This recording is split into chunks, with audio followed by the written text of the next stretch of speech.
Hey guys, tonight we descend into a place so old, so vast, and so completely tangled in mystery, you'll feel like you stepped into the pages of a half-finished fantasy novel.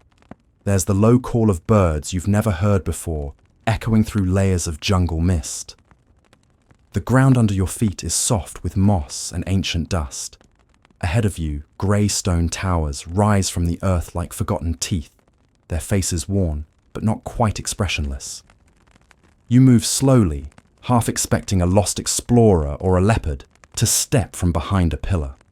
Welcome to the deep forests of Cambodia, where the Khmer Empire once ruled and now barely whispers. Just a warning, you probably won't survive this. Not the way you are now anyway. These forgotten cities change people. Maybe it's the eerie silence, the jungle's tight embrace, or just how tiny you feel next to a crumbling staircase older than your entire country. So before you get comfortable, take a moment to like the video and subscribe, but only if you genuinely enjoy what I do here. And tell me, where are you listening from and what time is it there? Now dim the lights, maybe turn on a fan for that soft background hum, and let's ease into tonight's journey together. You trudge through low brush vines clinging to your ankles like needy ghosts. The jungle is heavy here, not just in sound, but in scent, damp leaves, stone, and a faint hint of something metallic. It's quiet, but not peaceful. The kind of quiet where you feel like you've interrupted something. A ceremony, a secret. The Khmer Empire doesn't welcome you so much as tolerate your presence. Centuries ago, this part of the world was a buzzing metropolis.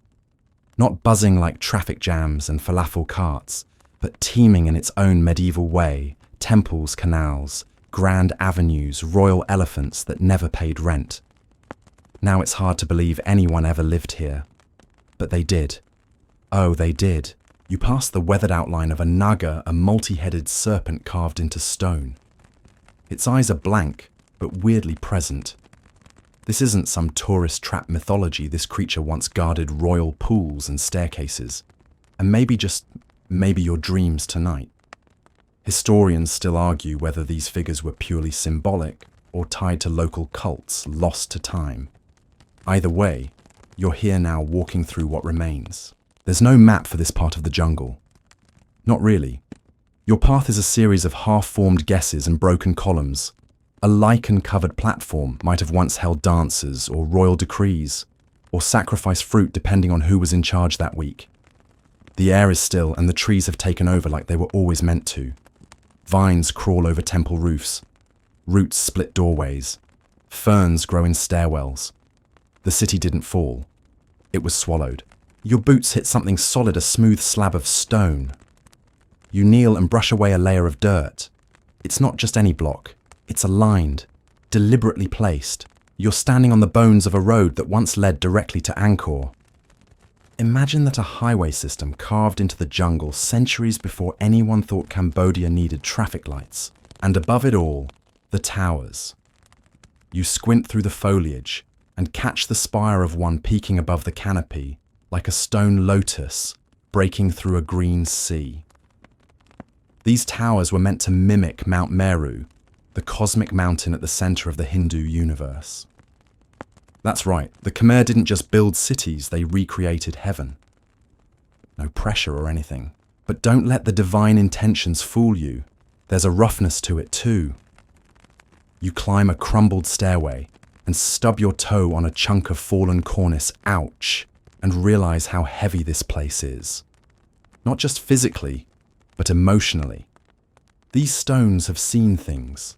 Battles, coronations, maybe even some truly awkward royal breakups. One fringe theory even suggests this entire jungle region was acoustically tuned for ritual chants. You try humming. Nothing. Maybe it only works if you know the spell. You duck into a narrow corridor where the temperature drops noticeably. The air is thick and cool, with a faint echo of dripping water. Every few feet, another carving watches you, a deity, a demon, a dancer frozen mid-spin. Their expressions are faint, eroded by centuries of rain, and maybe a monkey or two. Still, they seem amused by your presence. You're not the first to wander in barefoot wonder. You won't be the last. And the thing is, this wasn't even the beginning. The Khmer Empire didn't spring fully formed from the jungle, like some historical mushroom. It rose slowly from smaller kingdoms' complex water systems and an appetite for monumentally large architecture. Before Angkor Wat, before Bayon, before any of the Instagrammable spots, there were lesser-known capitals hidden even deeper in the foliage. Places with names like Mahendra Parvata, which sounds like a fantasy novel, and basically was, you pause to rest on the edge of a collapsed causeway, wiping sweat from your forehead. Through the leaves, the sky darkens, shifting from dusky blue to charcoal. A low rumble sounds in the distance. Maybe thunder. Maybe something else. You imagine the kings who once stood where you sit, deciding whether to build a reservoir or a temple next. Maybe both. The Khmer were nothing if not ambitious. The wind picks up slightly, rustling the trees overhead. You hear a branch creak, a frog chirp, and somewhere very far off, a sound like a gong. It could be your imagination, or it could be one of the temples reminding you you're not alone out here. The jungle reclaims what it wants, always has. You pick up a fallen brick, curious. It's heavy and etched faintly with symbols, some sort of code perhaps, or just the medieval version of property of Jayavarman. You try to imagine the builder who placed it, hands rough sweat, pouring, probably dreaming of a nap and some rice stew. You feel connected somehow. You and this forgotten labourer, separated by centuries, but united by aching feet and poor posture. Somewhere a bird screams, or maybe it laughs. You can't tell anymore. As night truly settles in, the jungle starts to glow. Not in a sci-fi way, but in that eerie, real-world, bioluminescent kind of way. Fireflies blink lazily between branches. The moss on some stones catches the moonlight just right, gleaming silver green. You stop walking and just breathe for a minute. The smell of damp bark. The distant echo of water dripping into stone basins. The sensation of being very small in a place very old. People lived here, loved here, worshipped here, and then they left, or were pushed, or slowly faded generation by generation until the temples became overgrown. The roads disappeared, and only curious minds like yours kept asking what happened.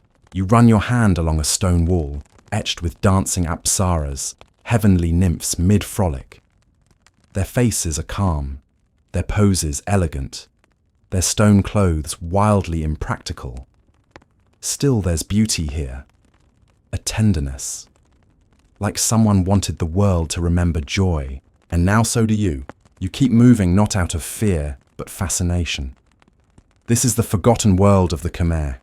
You're not here to disturb it, just to walk beside its ruins, listen to its hush, and maybe, just maybe, dream of what once was. You shuffle forward, careful not to trip on another ancient tree root masquerading as a staircase. The light's different now, less twilight, more moonbeam. And as your eyes adjust, the jungle slowly parts like curtains revealing a stage. And there it is, Angkor. Not all of it, of course. That'd be like saying you've seen the whole ocean because you stepped in a tide pool. But even this one glimpse, this single courtyard laced with stone pillars and lotus ponds, makes you stop breathing for a second. How could something this massive just vanish from the world's memory? Angkor wasn't built in a day, though at this scale it might have taken a century or 3.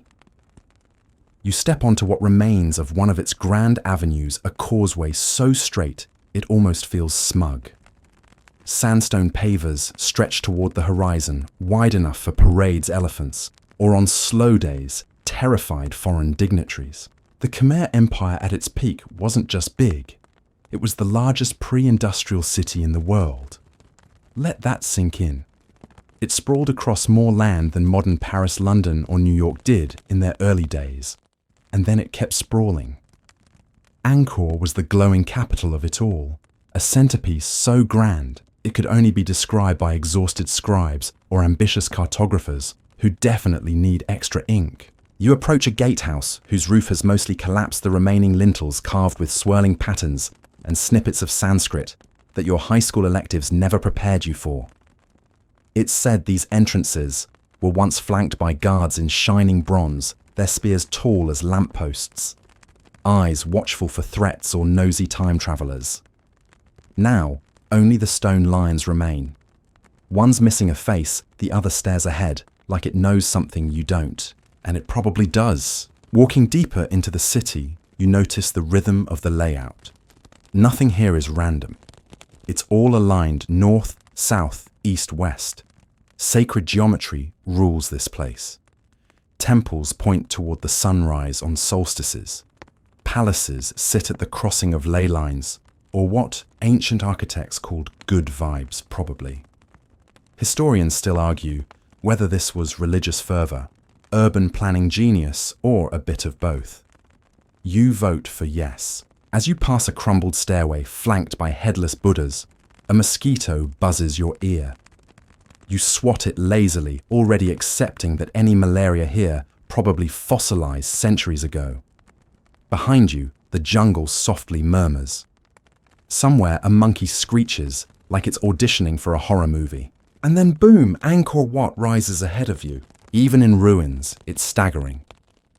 You squint upward, and the temple's central towers appear shaped like lotus buds, but stretching tall, purposeful, slightly arrogant. There are 5 of them in total, positioned to mimic the peaks of Mount Meru. You probably remember Mount Meru from your bedtime stories, or your comparative religion class that you definitely didn't sleep through. But here it's not metaphor, it's blueprints. You walk across the causeway that leads directly to the temple, flanked on both sides by moats that glitter with moonlight and frog gossip. These moats aren't decorative. They're part of the grand hydraulic system that defined Khmer infrastructure. You'll hear more about that later. For now, just imagine building this by hand, without modern cranes, lasers, or even coffee. Inside the temple, it's cool and dark. The walls are carved from top to bottom with epic scenes. Gods battling demons, celestial dancers, twirling mid-air kings, riding elephants with questionable steering. You run your fingers over the carvings, each line still sharp after 800 years. They didn't just build monuments, they told stories in stone. It's basically the world's slowest moving graphic novel. One panel catches your eye, the churning of the ocean of milk. 1,000 gods and demons yanking on a serpent, wrapped around a mountain to stir up immortality itself. It's wild, dramatic, and entirely metaphorical. Or not. Khmer rulers claimed divine connections like some kids collect stickers. Jayavarman II declared himself a Devaraja, a god king, which is basically like announcing, I am now your CEO, Pope, and thunder deity. Any questions? The thing is, it worked. People believed it. Maybe because they wanted to, or maybe because building entire cities out of stone kind of convinces people you're not messing around. The empire became a divine reflection of heaven's stone, for bones canals, for veins, rice fields, for breath. Still, it wasn't all pageantry. You pass a side corridor marked with graffiti, ancient scratched-in Khmer and Chinese scribbles. One is a doodle of a horse. Another seems to read Board Guard, 1179. Fringe scholars love this stuff, seeing it as proof that even in the glory days, someone was sneaking off to carve memes into sacred walls. You sit on a ledge overlooking the inner sanctuary. From here, you can see how the temple perfectly frames the sun during the equinox. That's not luck, that's design.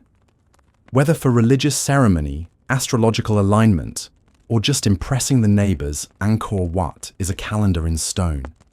Scholars still debate how precise it was, but the point is, the people who built this weren't winging it. A breeze moves through the gallery, lifting dust and the faint scent of old incense. You imagine a procession once moving through here. Dancers in golden crowns, priests in white robes, soldiers in armor so heavy it squeaked. The floor beneath your feet feels hollow with history, and yet, despite all this splendor, Angkor eventually faded. Slowly. Not because it stopped mattering, but because the jungle never stopped growing. Empires crack, rivers shift, trade routes die, and someday someone might wander through your neighborhood, with a flashlight whispering, "Huh." So this is what they used for parking. You step back outside and notice the tower's outline glowing in the moonlight. It doesn't look ruined now. It looks eternal. Fun fact, some early European visitors didn't believe locals could have built these temples. They thought ancient Romans must have done it, or Greeks, or aliens. Classic colonial logic: if it's impressive, it must be imported. Never mind the thousands of Khmer engineers, artists and workers whose fingerprints are still literally in the mortar. You chuckle at the arrogance, but also a part of you gets it. This place feels impossible. Walking its paths, you don't just feel far from home, you feel far from your century. As you wind back down a slope lined with broken balustrades, your eyes catch a stone carving of Hanuman, the monkey god, leaping across a gap in the wall. He's chipped but mid-flight. And somehow, after all this time, he still looks like he's having a blast. You smile, because this isn't just ruins. It's a reminder that greatness fades, but wonder lingers. That even forgotten cities can hum with stories if you listen closely. You wake to the sound of rustling leaves overhead. Not in the someone's following you kind of way, though. Let's be honest, this place has major Scooby-Doo potential, but more like the jungle stretching its limbs after a 1,000-year nap. The sky is a pale sheet of early dawn, and for a moment, everything feels paused. You're still deep in Angkor territory, though now a little off to the east, where fewer visitors wander, and the ruins are more moody. You could call it artfully overgrown if you were writing a coffee table book. Your destination is a lesser-known jewel in the Khmer crown Preah Khan. The name means sacred sword, which already sounds like something from a Zelda questline. But Preah Khan isn't just another mossy temple complex. It was once a full-on city centre, complete with shrines, learning centres, and possibly even a really impressive snack bar, though we're still waiting on archaeology to confirm that last one. You push aside a curtain of vines. Seriously, you could film shampoo commercials out here and find yourself at the gateway. It's an explosion of carving stone garudas, lion guardians and lintels that seem to vibrate with stories. No two details are alike, which either means the Khmer builders had an artistic streak or they just hated templates. Maybe both. Inside the layout is labyrinthine. You wander through corridor after corridor, each one narrower and darker than the last. It's like someone tried to design a temple and got distracted halfway through by a really intense Dungeons and Dragons campaign. Hallways twist unexpectedly. Doorways are shorter than you'd expect. Either the Khmer were more petite than you, or someone really enjoyed bonking visitors on the forehead. A cool wind blows through the stone halls and you catch the faint scent of old wood and crumbled incense. In one chamber, you spot an empty pedestal where a statue once stood. It said Preah Khan housed both Hindu and Buddhist artifacts, side by side, evidence of the empire's shifting religious tides. Historians still argue whether this blending was strategic politics or just very tolerant urban planning. You pause beside a wall, where vines creep in from above, dangling lazily like bored party streamers. A carving on the wall shows Jayavarman's seventh, the king most associated with this place. He's in his classic pose, cross-legged serene. That whole: I just unified a massive empire, and now I meditate like a boss. Look. Jayavarman VII wasn't just a ruler. He was the ruler, a builder of cities, roads, hospitals, and a fan of compassionate Buddhism, which, let's face it, was a bit of a rebranding for Khmer leadership. But don't let the peace signs fool you. This guy went hard. After a brutal war with the invading Cham who managed to sack Angkor, just FYI, he reconquered his lands and built temples like it was a coping mechanism. Preah Khan was one of his commemorative projects, possibly even built on the site where he defeated the Cham army. Nothing says I won like a temple the size of a small village. You slip into another room and find something surprising: a round column instead of the usual square. Weird right Khmer architecture isn't known for curves. Some scholars think these details show influence from foreign cultures, maybe even trade with India or China. Others think it's just artistic flair. Still, you run your fingers along the smooth edge and feel the subtle difference. Like a whisper from another story trying to sneak into the Khmer one. Further along, you come to a bridge, at least what remains of one. The railings are lined with stone figures pulling on a giant serpent echoing the churning of the ocean of milk again. It's like the Empire couldn't get enough of this scene.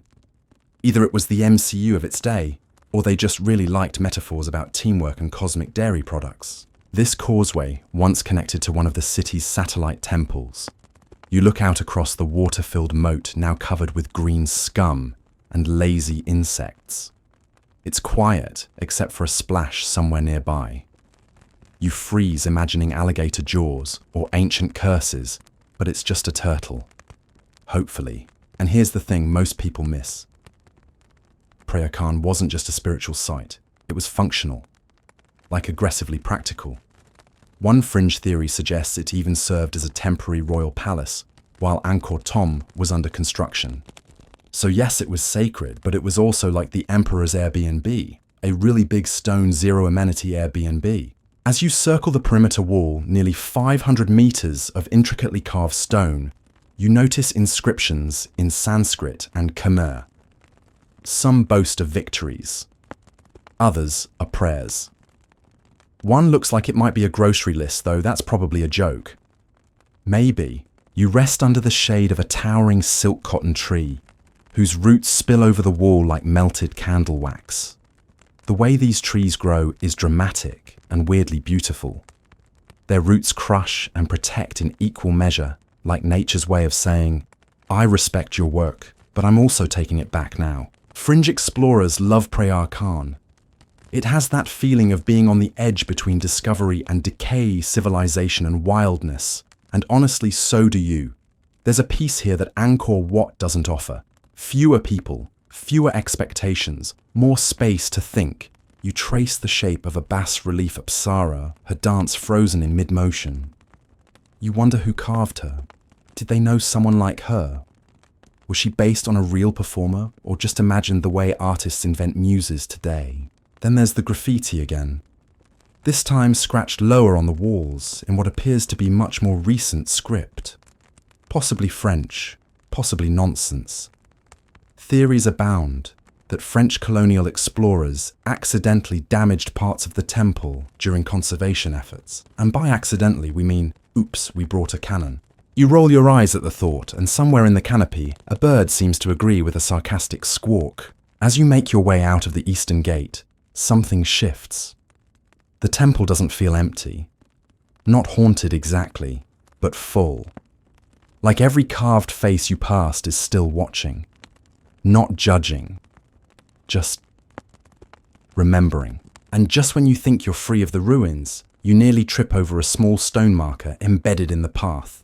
It's different, rounded, worn, nearly smooth.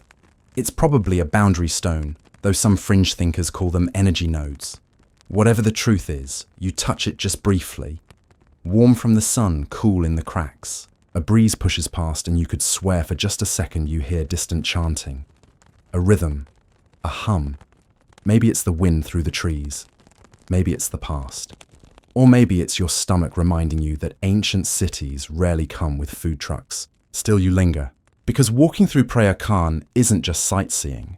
It's stepping into someone else's memory long after the dream faded and the jungle closed its arms around it.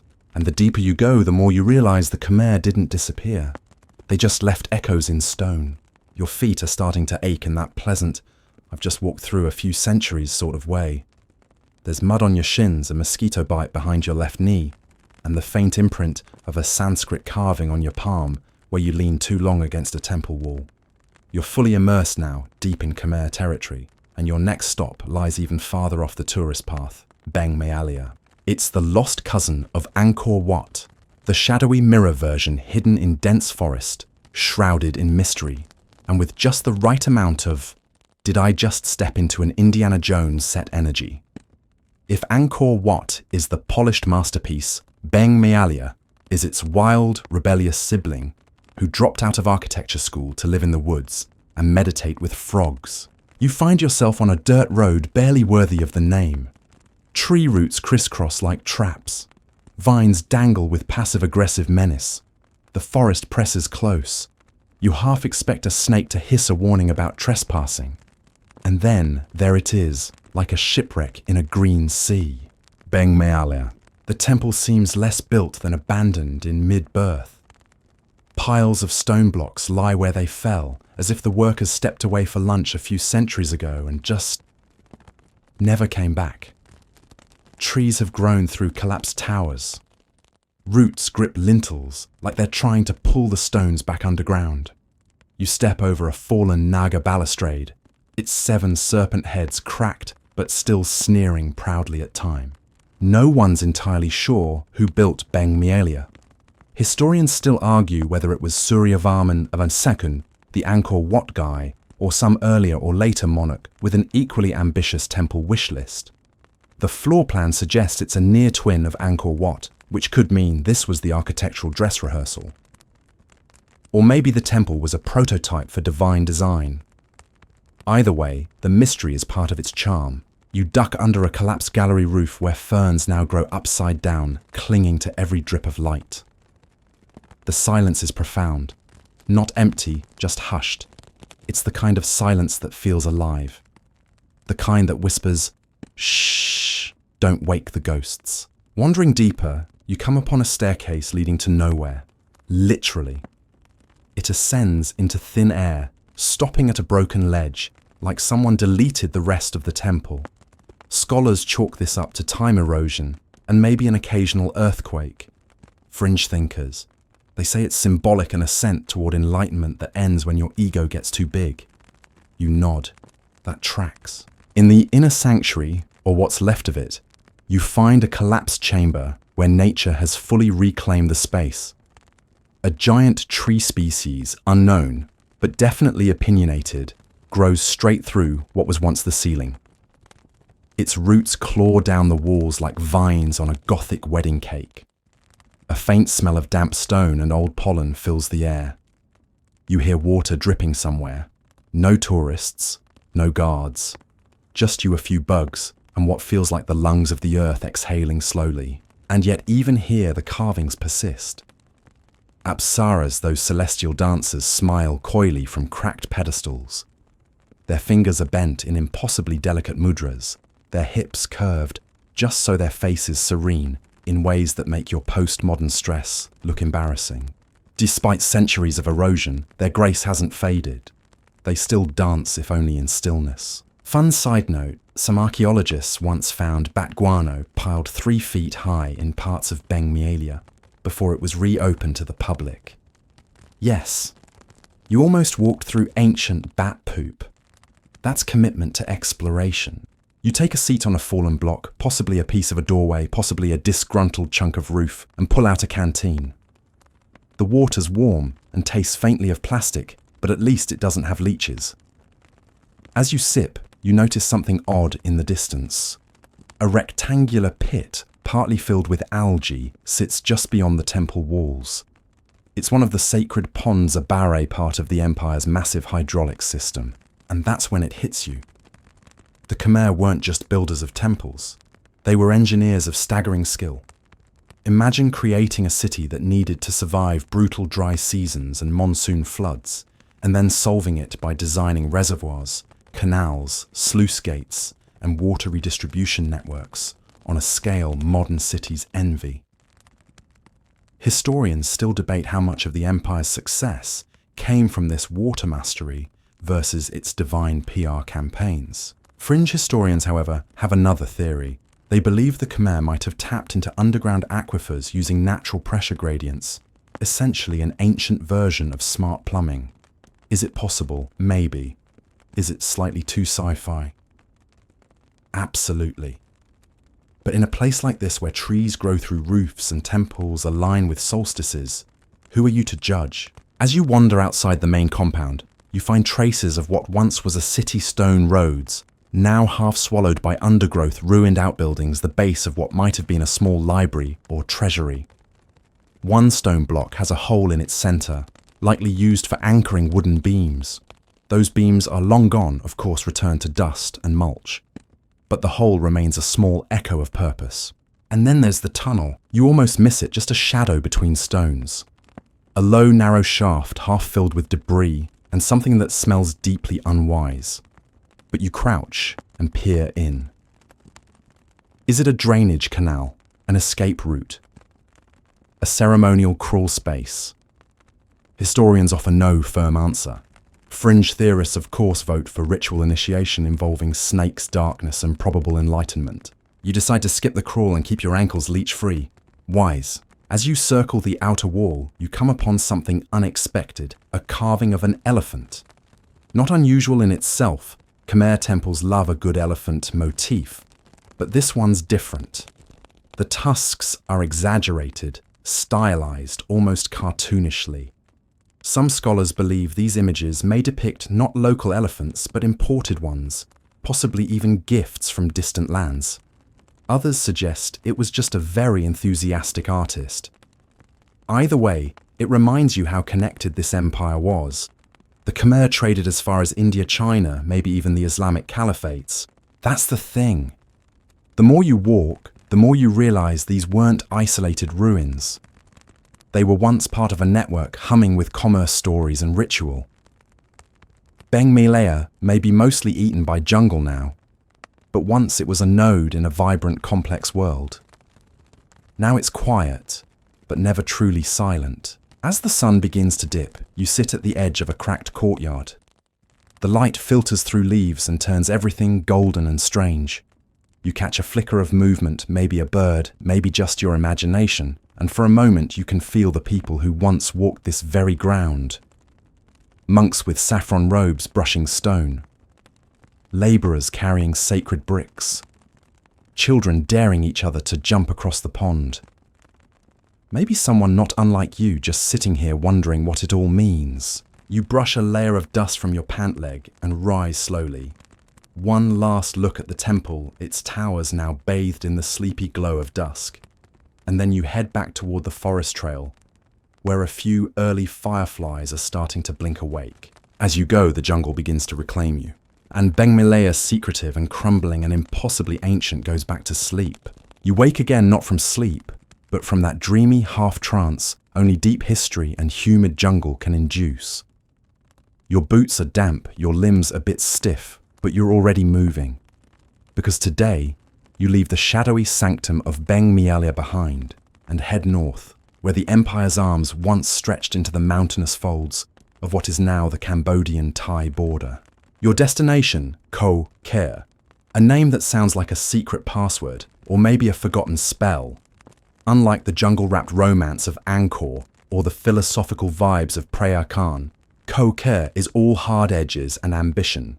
For a brief, wild heartbeat, in the 10th century, this remote city wasn't just a province, it was the capital. Yep. For about 20 years, it was the Khmer Empire. You arrive under an overcast sky, the clouds hanging like damp wool. A dirt road leads you through the forest to a clearing. And there it is, straight ahead, towering above the trees like someone tried to stack a dozen megalithic pancakes into a ziggurat prasat Tom the Stepped pyramid at the heart of Ko Kher. It's not subtle. You stare up at its 7 tiers, each one a platform of laterite and sandstone. The climb to the top looks inviting and vaguely ill-advised, especially if you're not a fan of rickety wooden staircases. But this is the stuff forgotten capitals are made of: mystery scale and a pinch of vertigo. At the summit, the view is vast miles of forest, hints of distant ruins, and the occasional bird gliding across a grey sky. Once this would have been the heart of Jayavarman IV's short-lived dream, a city built in rebellion or ambition, or both. Historians still argue whether he moved the capital here to seize power or because his family had deep roots in the region. Either way, the shift was dramatic. Political palace coup, or just Khmer real estate drama, you decide. The pyramid itself wasn't built for lounging. This was sacred ground, likely crowned by a massive Linga Shiva's cosmic symbol housed in a shrine now long gone. A few carved blocks suggest it stood nearly 2 meters high. Fringe theorists claim it was made of gold, or maybe meteoric iron, or perhaps it was just impressively well-polished sandstone. The truth lost. Like so many pieces of Ko Kher's story, you descend slowly, careful not to slip on moss-slick steps. At the base, you head toward the surrounding ruins. There are more than 40 major temples scattered around this area, some half crushed by trees, others barely more than outlines of walls. But even in their ruin, they carry a strange urgency, like they were built fast on a deadline. That urgency shows in the art. You reach a small temple, Prasat Krahom, and step inside to admire one of Khmer's signature style sculpture with attitude. The sandstone carvings here are bolder, more muscular than their Angkor cousins. Gods and demons don't just stand, they pose. Shiva dances with force. Vishnu strides forward like he's about to join a boy band. Even Garuda looks ready to throw down, and the size one of the most famous statues from Khmer is a 10-foot-tall Garuda mid-rescue, once part of a larger composition. Some scholars argue Khmer was a kind of sculpture laboratory, an artistic power move to rival or outdo Angkor. Others suggest it was a creative eruption born of political independence. You walk through more overgrown courtyards where stones lie like dominoes in the grass. Here's a lintel carved with a scene from the Ramayana. There's a doorway that once led to a sanctuary, now roofless and open to the rain. Every step is another fragment, another clue. And of course, nothing quite matches the Angkor style. Khmer was its own beast. One thing that truly sets Khmer apart: its water system. Instead of the typical barre reservoirs found in Angkor, Khmer used canals and smaller moats adjusting to the more mountainous terrain. It's a subtle difference, but one that reflects deeper adaptations, and perhaps deeper compromises. You pause near a dried-out moat, where frogs are valiantly attempting to sound like drums. There's a small stele inscribed weather-worn next to the bank. Its text: likely part, religious part, royal brag. Jayavarman IV liked to document his deeds. Not humble brag either, just straight-up monument-measured power. But this place also has a sad kind of silence. After Jayavarman IV died, the capital moved back to Angkor. Khmer was abandoned as quickly as it rose, left to the forest, left to time. You can almost hear the sigh in the stones. And that's when you find it. Off the main path past a tangle of thorns and a very suspicious-looking centipede, you stumble onto Prasat Pram.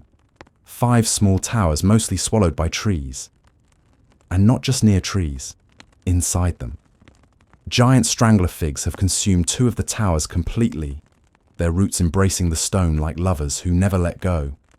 One root arches dramatically over a doorway, forming a kind of natural proscenium arch, as if to say this ruin is now a stage. It's breathtaking, quiet, photogenic in that accidental postcard kind of way. You sit for a moment in the hush. A dragonfly buzzes past your ear. A lizard skitters across your boot. Time doesn't stop, but it slows. Fringe scholars argue that Khmer's rapid construction and abandonment wasn't just political, it was astronomical. Some believe the pyramid and surrounding temples align with specific celestial patterns. Solstice lines, star clusters, even eclipses. A few even whisper about energy grids and sacred frequencies, but that's edging into tinfoil turban territory. Still, there's no denying standing here, the geometry feels intentional. You look up through a break in the trees. The clouds have finally started to clear. A shaft of sunlight cuts across the temple. It strikes the edge of a broken tower, illuminating a carved Dvarapala, one of those fierce door guardians, with a face that's half eroded but still just angry enough to keep away evil spirits, or maybe just looters. Which brings us to a slightly depressing topic: theft. Khmer's remote location made it a favourite target for looters in the late 20th century. Dozens of sculptures vanished, many ending up in museums or private collections far from here. Recently, some pieces have been returned, but the loss is still felt. Each empty pedestal is a story interrupted. You reach out, touch one of those empty bases. Cool stone, smoothed by weather-not hands. The absence is almost louder than the statues themselves. And then just when you think Khmer has given you all its surprises, you spot a strange carving. A figure with multiple arms dancing, yes, but with an oddly modern style. The face is less divine, more human.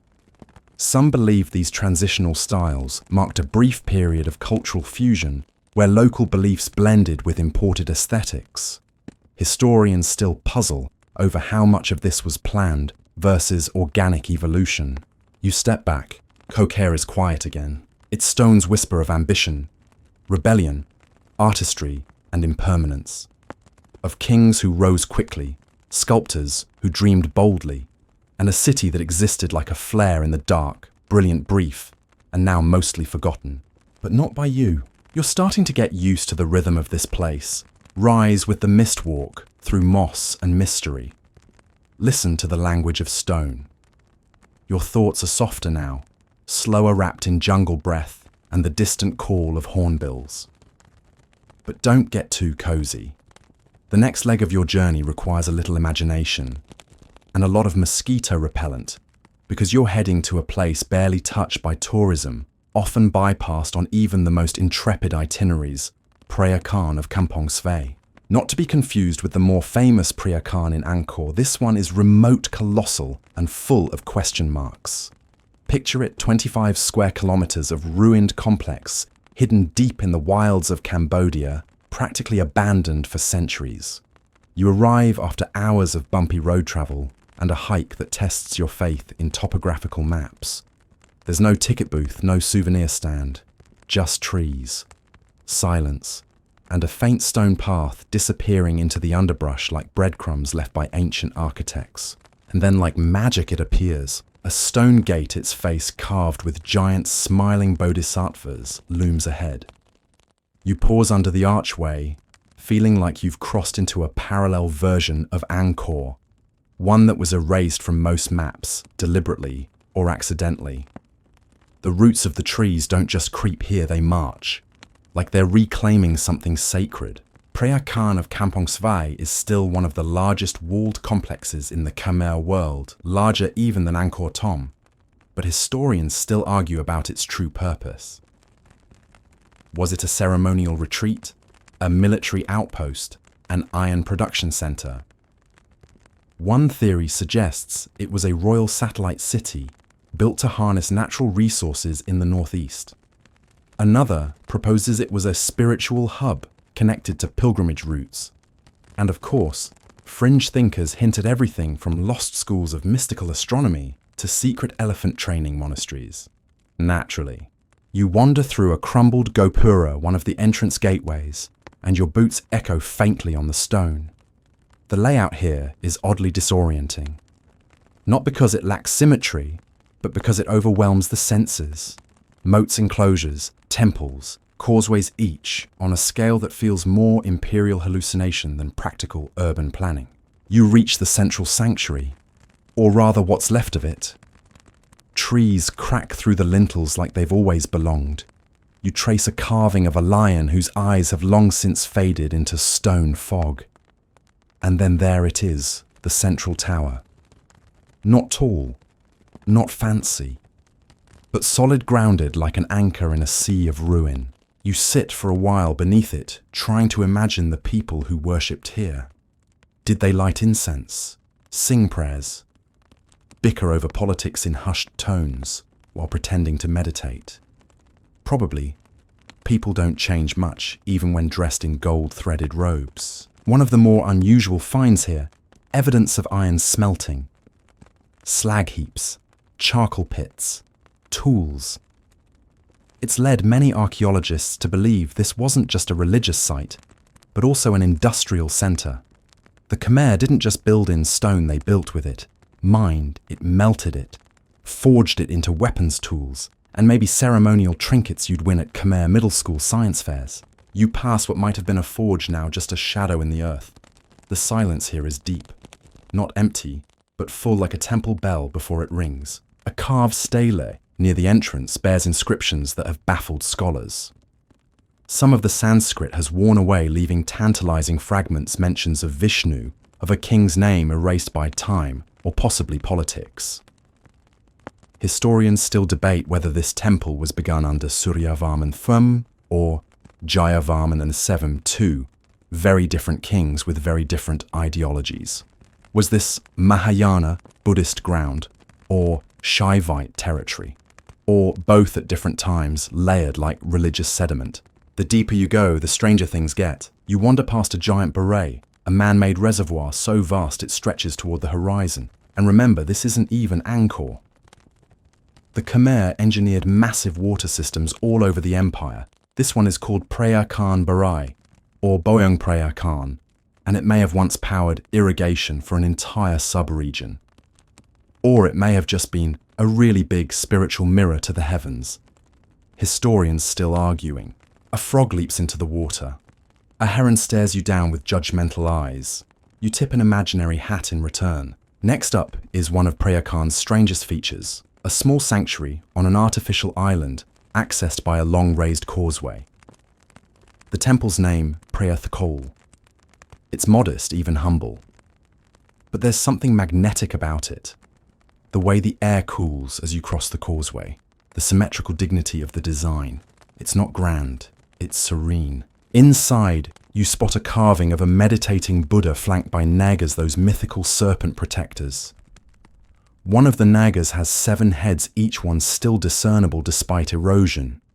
And there's something about the expression on the Buddha's face. Calm, timeless, a little smug even. Like he knows something about where you're heading next and isn't telling. By now, your legs are trembling in that good sore kind of way, but Preah Khan still has one more surprise for you. A little-known temple named Damre, elephant in Khmer. It's named for the stone elephants that once stood guard at the corners of its pyramid base. Only a few remain, their trunks snap, their bodies lichen-covered, but still noble. Climbing the stepped base of Prasat Damre is like climbing a forgotten wedding cake, baked for a divine groom who never showed up. But from the top, the forest sprawls in every direction. Trees, vines, silence, the occasional whir of wings. And below the stones sleep on untouched by selfie sticks and tour groups. Fringe theories say Preah Khan was deliberately hidden, a place where exiled royals or monks retreated when things got a little politically spicy. Others believe it served as a ceremonial waypoint between ancient highways. And then there are the outliers who claim its unusual location was chosen for astronomical alignment citing Venus, or marking solstices, or catching the shadow of the moon at a specific equinox. One thing is clear, the Khmer did not pick locations randomly. You descend the pyramid carefully, brushing past fronds and twisted vines. You hear a rustling in the undergrowth, possibly a civet, possibly your nerves. The light is beginning to fade, and the shadows stretch longer now, making even innocent stones seem loaded with purpose. As you make your way back toward your makeshift camp, you pass a wall etched with what look like scratched drawings, perhaps graffiti from centuries ago, or accidental marks left by animals. You smile. Even in forgotten places, someone always wants to leave a signature. You pause at the gate once more, look back. Preah Khan doesn't need your attention. It's existed in quiet majesty long before you arrived, and will keep existing roots curling tighter around its secrets. But it lets you in just for a moment, just long enough to remind you that forgotten doesn't mean unimportant. Sometimes the loudest stories are whispered through leaves and stone. You step back into the forest. The jungle swallows your footprints almost instantly. The sun is barely cresting the treetops when you stir, blinking into that pale, gauzy light that only happens when mist meets morning. Your back protests a little. Turns out, sleeping near ancient temples is romantic in theory, less so in practice. But the thrill of where you're going next shakes off the aches like yesterday's dust. Today you return to the heart of the empire, back toward Angkor, but not to Angkor Wat. No, this time you're zeroing in on Tar Prom, the jungle temple, the one tangled in roots and film cameos famously haunted by both vines and tourists. But forget the movie scenes and Instagram reels for a second. There's more to this place than photogenic ruin. You walk slowly along the laterite causeway, passing under an entry tower topped by smiling stone faces. The jungle presses close. Cicadas buzz like broken radios. And then you see it, Tar Prom. It doesn't rise like Angkor Wat. It spills, sprawls, crumbles. It's not a temple, it's an argument between man and nature, and neither side is winning. The trees here aren't just next to the buildings, they've become them. Enormous silk cotton and strangler fig trees surge up through the roofs, their roots pouring down walls like lava frozen mid-flow. You step inside. Immediately the air changes. Cooler. Damp. Full of ghosts, if you believe in that kind of thing. Your footfalls land on uneven stone, the echoes curling around doorways that lead to other doorways, that lead to... Who knows? Ta Prohm was founded in the late 12th century by Jayavarman VII, the great builder king of the Khmer Empire. Unlike earlier kings who favoured Hindu deities, Jayavarman VII was a devout Mahayana Buddhist, and this temple was dedicated to his mother, a detail that softens the grandeur just enough to feel intimate. Imagine building a vast monastery complex of over 600 rooms, libraries, towers and shrines, all to honour your mum. That's Khmer devotion with a personal twist. A stele found here claims the temple housed over 12,500 people, including high priests, dancers and temple workers. That's a population big enough to form its own sitcom universe. Fringe historians even suggest some of the inscriptions may have been exaggerated for prestige, but the numbers still boggle the imagination. You move through a narrow corridor where chunks of ceiling have collapsed, sunlight pouring through the gaps. The roots here make the architecture look alive, like the temple is growing itself. And maybe it is. In a way, near the eastern Gopura, you pause in front of a bas-relief partially consumed by tree bark. You can still make out a serene figure, possibly Prajnaparamita, the goddess of wisdom. Her eyes are soft, her smile barely there. She doesn't mind the moss creeping up her cheeks. She's got time. And then you see it, the carving, the one people argue about. It's small, tucked away, not part of the grand narrative friezes, but it shows a figure that some say looks suspiciously like a stegosaurus. Yes, that kind of dinosaur. 4 legs, tail, a row of something spiky on its back. Fringe theorists have latched onto this detail with gleeful abandon, citing it as proof of lost knowledge time travelers or a Jurassic Khmer zoo. Historians, on the other hand, lean toward more reasonable explanations. A stylized boar, a mythical creature, or just an artist getting creative with decorative patterns. Still, once you see it, it's hard to unsee. You continue on, ducking under a collapsed lintel, where the scent of wet stone and old incense hits your senses. There are no grand halls here. Ta Prohm is a labyrinth. You navigate its courtyards and sanctuaries like a medieval escape room, never quite sure which path leads out and which leads deeper in.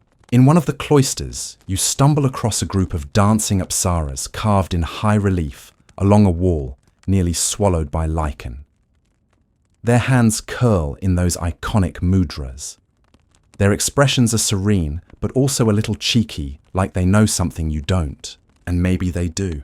Because Ta Prohm isn't just a temple. It's a memory made solid, a dream that wasn't meant to last forever. Jayavarman VII's empire was already beginning to stretch thin by the time this temple was finished. Some historians argue that his vast construction spree building Angkor Thom, the Bayon Ta Prohm, and countless other sites may have overextended the empire's resources. Others say he was trying to cement a legacy before time ran out. A spiritual blitz before the tides turned. You exit into a sun-drenched courtyard where tree roots lace across the floor like frozen rivers. You sit for a moment leaning back against the cool stone.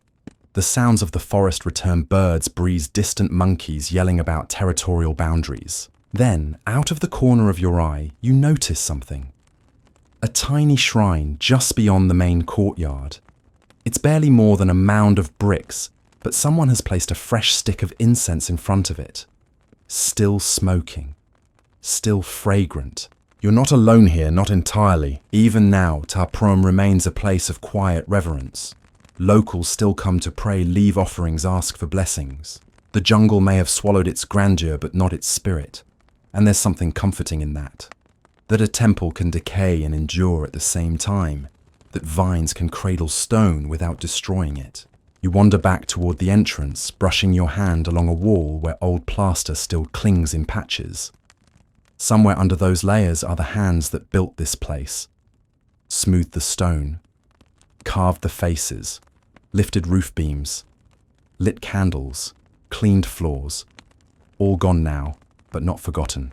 Fringe writers have suggested the jungle was allowed to reclaim Ta Prohm on purpose as a warning or a kind of sacred surrender. More likely, it was just neglected when the empire shifted focus and funds dried up. But the result is the same: a temple that feels like it grew rather than was built. You glance back one last time, a doorway framed by roots, a tower peeking through branches. It's hard to tell where the stone ends and the forest begins. That's the thing about Ta Prohm. It teaches you to stop looking for clean lines. It whispers that impermanence can be beautiful.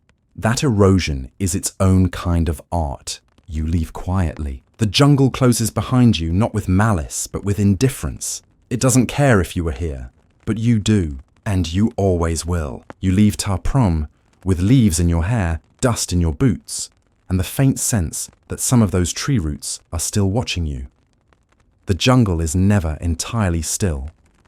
Even in the quiet, it breathes with a slow, vegetative patience, as if the trees are politely waiting for humans to finish their noisy little chapter. But don't wander too far, because you're about to step into another time capsule, one that's even older and arguably stranger. Khmer, a name that might not immediately ring bells unless you've spent your weekends binge reading obscure Southeast Asian archaeology reports. And if you have respect, Khmer sits far northeast of Angkor, in what was once a remote and difficult to reach region. In fact, it still is. Even today, the road there can feel like it's trying to shake you off like a persistent horsefly. But once you arrive, oh boy, it's like walking into a parallel Khmer universe. One where the rules are different, the architecture is bolder, and the gods, well, they're tall. You trudge toward the complex sweat already clinging to your arms, and the trees part, just in time to reveal a sight that makes you stop short: a stepped pyramid. Yep, like actual pyramid, in Cambodia. And it is massive. This is Prasat Tom, the central temple of Khmer, and the pyramid, 7 tiers of laterite and sandstone rising above the forest, was built during the brief but dramatic reign of Jayavarman IV. He's one of the most enigmatic figures in Khmer history.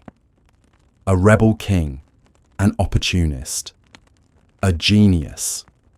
Historians still argue whether he usurped the throne or claimed it legitimately, but what's clear is that he didn't want to play by the Angkor rules, so he moved the capital here, to Khmer, in the year 928.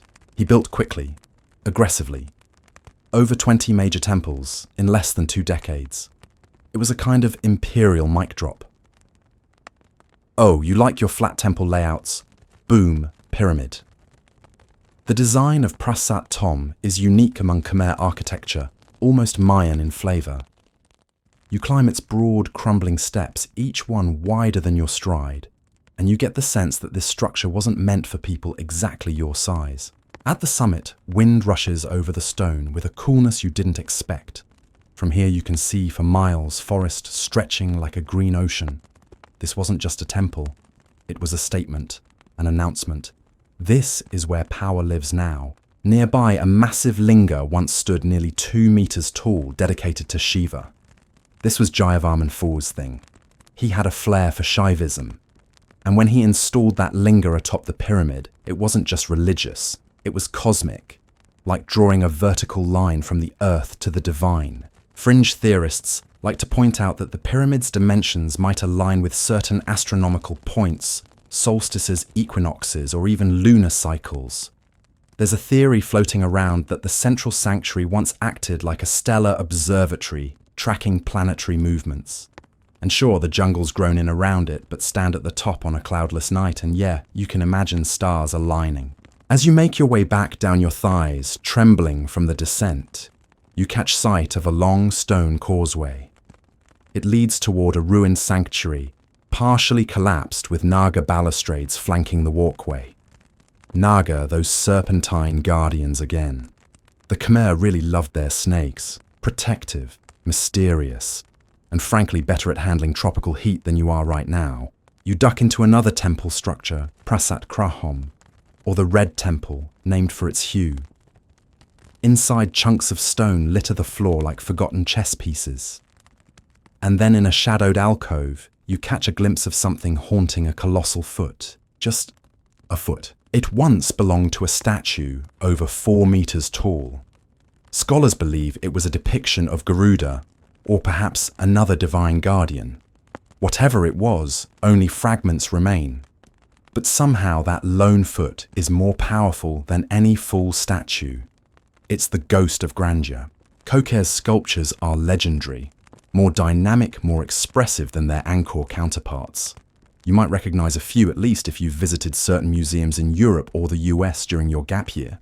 See, a lot of Khmer's treasures were looted, smuggled out during Cambodia's turbulent decades. Some are still missing. Others have been returned after dramatic legal battles involving art dealers, secret documents, and awkward press conferences. The Khmer style is unmistakable muscular forms, wide stances, serious cheekbones. There's a power to them that feels modern, even cinematic. You walk past a headless statue with its fists still clenched like it's been frozen mid-battle. It looks like it's still waiting for its cue. In one ruined shrine, you find yourself face to face with an oddity, a carving of a 3-headed Shiva flanked by dancing figures. There's a fluidity to the lines here. Less rigid, more trippy. Some scholars think the artists at Khmer were experimenting, pushing the envelope of divine representation. Others think they were just trying to impress a king who liked things big and bold. Fringe whispers speak of secret cults, hidden scripts, even esoteric yogic practices conducted deep in these shrines. But there's no hard proof, just echoes and moss. As you keep walking, you start to notice something eerie. The place is quiet, unusually quiet. Even the birds seem to hush as you pass. There's a weight here, not malevolent, just heavy, as if the ground remembers something you've forgotten. By the time Jayavarman IV's successor, his son, no less abdicated the capital and returned it to Angkor in 944, Khmer began to fade, like a fever dream. Forgotten for centuries, swallowed by vegetation and history's indifference. Still Khmer lingers, and not just in stone. In a nearby village, you meet an old man sitting on a step, weaving a palm leaf basket. He's lived near the ruins his whole life. You ask him what the place means to him. He shrugs. The gods are quiet now, he says, but they still live here. You just have to listen at the right hour. That hour apparently is just before sunrise. So the next morning, you sneak out while the world is still blue-grey and half asleep. You sit near the base of the pyramid, wrapped in your blanket, sipping something vaguely resembling coffee. The sky lightens. A bird calls. And for a moment, just a second, the air shifts. You don't hear voices, but you feel presence. Khmer doesn't need crowds. It doesn't need Wi-Fi or interpretive plaques. It speaks to you in scale, in silence, in strange geometry. It reminds you that even short rains can leave deep footprints. That beauty isn't always where the tour bus stops. You get up slowly, stretch. The pyramid behind you glows gold in the early light, its steps like pages in a half-read book. And as you walk away, the forest closes gently behind you. Again, the dust from Khmer still clings to your clothes when you swing your bag back over your shoulder and start moving southeast. You're heading for a place that even the most seasoned temple chasers often miss Beng Milea. You won't find souvenir shops clustered out front or multilingual signs offering historical context. What you'll find is a forgotten labyrinth half devoured by the jungle and somehow still standing. Beng Milea feels like a temple that's been marinating in mystery for a few centuries too long. There's no road that brings you right to the doorstep. It takes effort sometimes, mud-caked effort to reach it, and the reward is something that feels less like a tourist site and more like the set of a very quiet, very leafy apocalypse movie. One where vines do most of the acting. You approach down a shaded path where butterflies bob lazily in the air like someone spilled confetti in slow motion. The outer moat appears first dry now, but still a clear boundary marker, whispering that what lies inside is different. older, sleepier. When you step inside, it's immediate this place is ruined. Not in the artful curated way of Ta Prohm or the preserved perfection of Angkor Wat. No Beng Milea is chaos. Stone blocks lie scattered like the aftermath of a divine tantrum. Hallways lead to sudden dead ends. Chambers collapse into sinkholes. Doorways gape like they've been punched open by time itself. And yet, it's beautiful. The temple is believed to have been built in the early 12th century, most likely under the rule of Suryavarman Tsau. Yep, the Angkor Wat guy, again. But unlike Angkor Wat Beng Mealea, was constructed in almost complete isolation, deep in the forest, with no major city around it. Historians still argue whether it was a prototype for Angkor Wat or just a sibling project built by regional vassals with dreams of cosmic grandeur. The layout mimics the grand Khmer blueprint, central sanctuary, concentric galleries, moats, causeways. But here the whole thing seems tilted askew. It feels like a temple caught mid-dream, undecided whether it wants to wake up or crumble to dust. You crawl under a stone lintel that's half sunken into the earth and emerge into a cloister where light filters through a collapsed ceiling in soft golden stripes.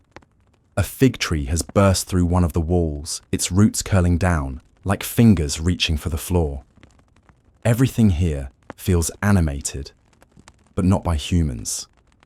It's like the forest has taken over the acting role, improvising vines as curtain tassels and lichen as wallpaper. There are carvings here still visible if you squint. Devatas stand poised on what walls remain upright. Floral motifs creep across pillars. And then there's the usual snake nagas again, because apparently no temple is complete without a few reptiles slithering across its iconography. You pause before a depiction of Vishnu reclining on Ananta the cosmic serpent. The carving is damaged, but his face is intact, serene as always. You wonder how many people have passed through here, how many hands touched these same walls, how many priests murmured mantras under the same vaulted ceilings now lying in ruin. Fringe researchers once posited that Beng Mealea was never finished. They point to the odd gaps in carving detail, the inconsistent wall heights, the overabundance of rubble. But others argue that it simply suffered worse from natural disaster, possibly even early abandonment due to shifting trade routes or royal focus. After all, Suryavarman II poured most of his effort into Angkor. Wat Beng Mealea might have just been the passion project that never quite made it to opening night. You climb carefully over a pile of fallen blocks, placing your feet with the kind of attention normally reserved for defusing bombs or choosing donuts at a very good bakery. The silence is thick broken only by the occasional creak of tree limbs or a startled gecko skittering across stone. At the heart of the temple lies the central sanctuary. It's a cube of mystery now, its roof long gone, its walls only half standing, the doors blocked by enormous stones that seem to have fallen from nowhere. You can't walk into it, but you can peer in. And that's when you notice something. The floor has been swallowed by roots. Not covered, swallowed. They curl through the floor itself, lifting slabs like they're butter crackers. Somewhere back in time, a seed slipped through a crack, and hundreds of years later, this, a botanical sculpture project with no deadline and no need for approval. There's a little platform off to one side, wooden, and recently added to keep visitors from becoming part of the ruins themselves. You climb it and sit for a moment. A cool breeze wafts through, somehow smelling faintly of crushed leaves and incense smoke, even though no one's lit anything here in centuries. And then you hear it footsteps, not ghostly, real, just another wanderer like you. A young woman with a guidebook tucked under her arm, and that universal traveller's expression, equal parts awe and mosquito frustration. You nod at each other, silent co-conspirators in the business of temple haunting. You ask her what she thinks of the place. She smiles and says, "It's like someone started a song and forgot the lyrics halfway through." And honestly, yeah, that tracks. Later, as you explore the northern enclosure wall, you stumble across something odd. A pile of sandstone bricks stacked neatly in a corner. Not like the rest of the rubble.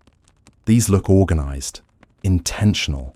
as if someone recently or maybe centuries ago had plans to rebuild, finish what was started, or maybe it's just a temple caretaker with a flair for tidiness. Still, it gives you pause. Historians aren't entirely sure what happened to Beng Mialea. No inscriptions survive to explain its abandonment, no stele boasting royal decrees. It faded out quietly, like a candle running out of wick. Fringe theories get more dramatic. Some claim secret tunnels connect Beng Mialea to Angkor, allowing royals to escape or move unseen. Others say it was built on a power node, a favourite term for people who carry crystals, and use the word vibe as a unit of measurement. But no one can quite explain how such a monumental site ended up this, hidden, this, forgotten. And perhaps that's its charm. Beng Mialea isn't trying to impress you. It's not posing for photos or demanding applause. It just is. A ruin in the woods. A broken thing that's still somehow whole. As you prepare to leave, stepping back through the jungle threshold, a soft drizzle begins to fall. Raindrops kiss the stone like old friends.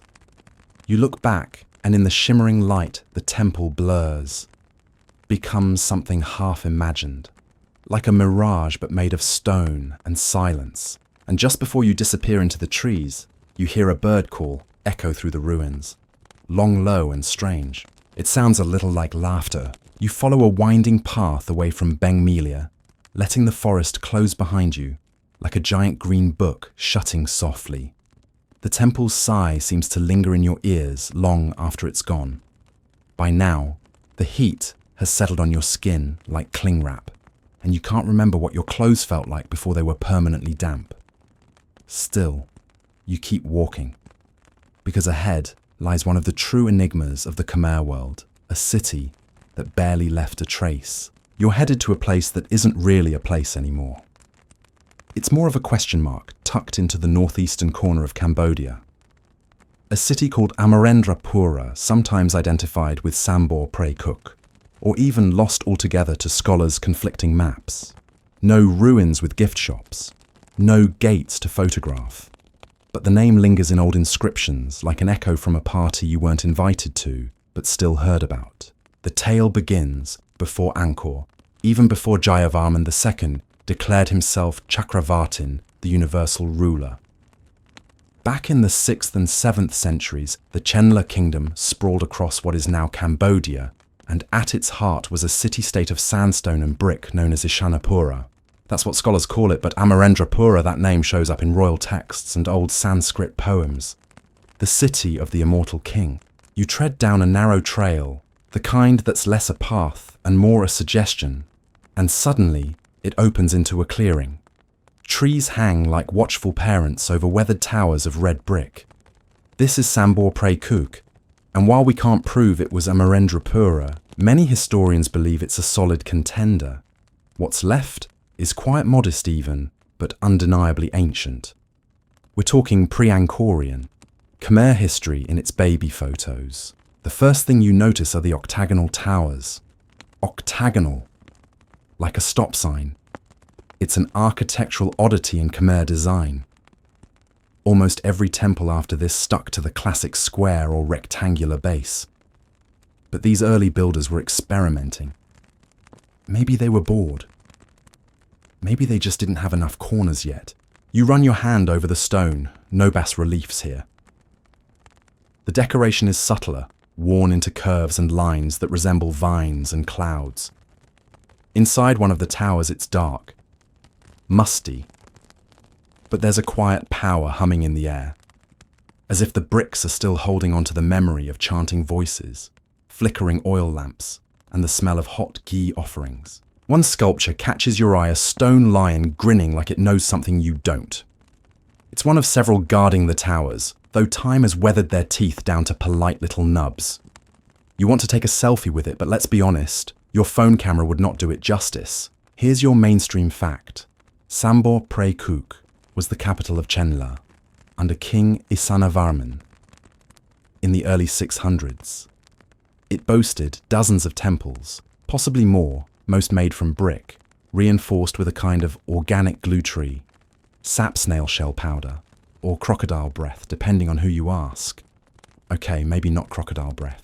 But still, these temples are standing over 400 years later. Whatever they used, it worked. You hear footsteps behind you and turn around to find no one. Just wind, a branch creaking, a leaf pirouetting to the ground. But it gets you thinking how many people lived here, once tens of thousands, hundreds of thousands.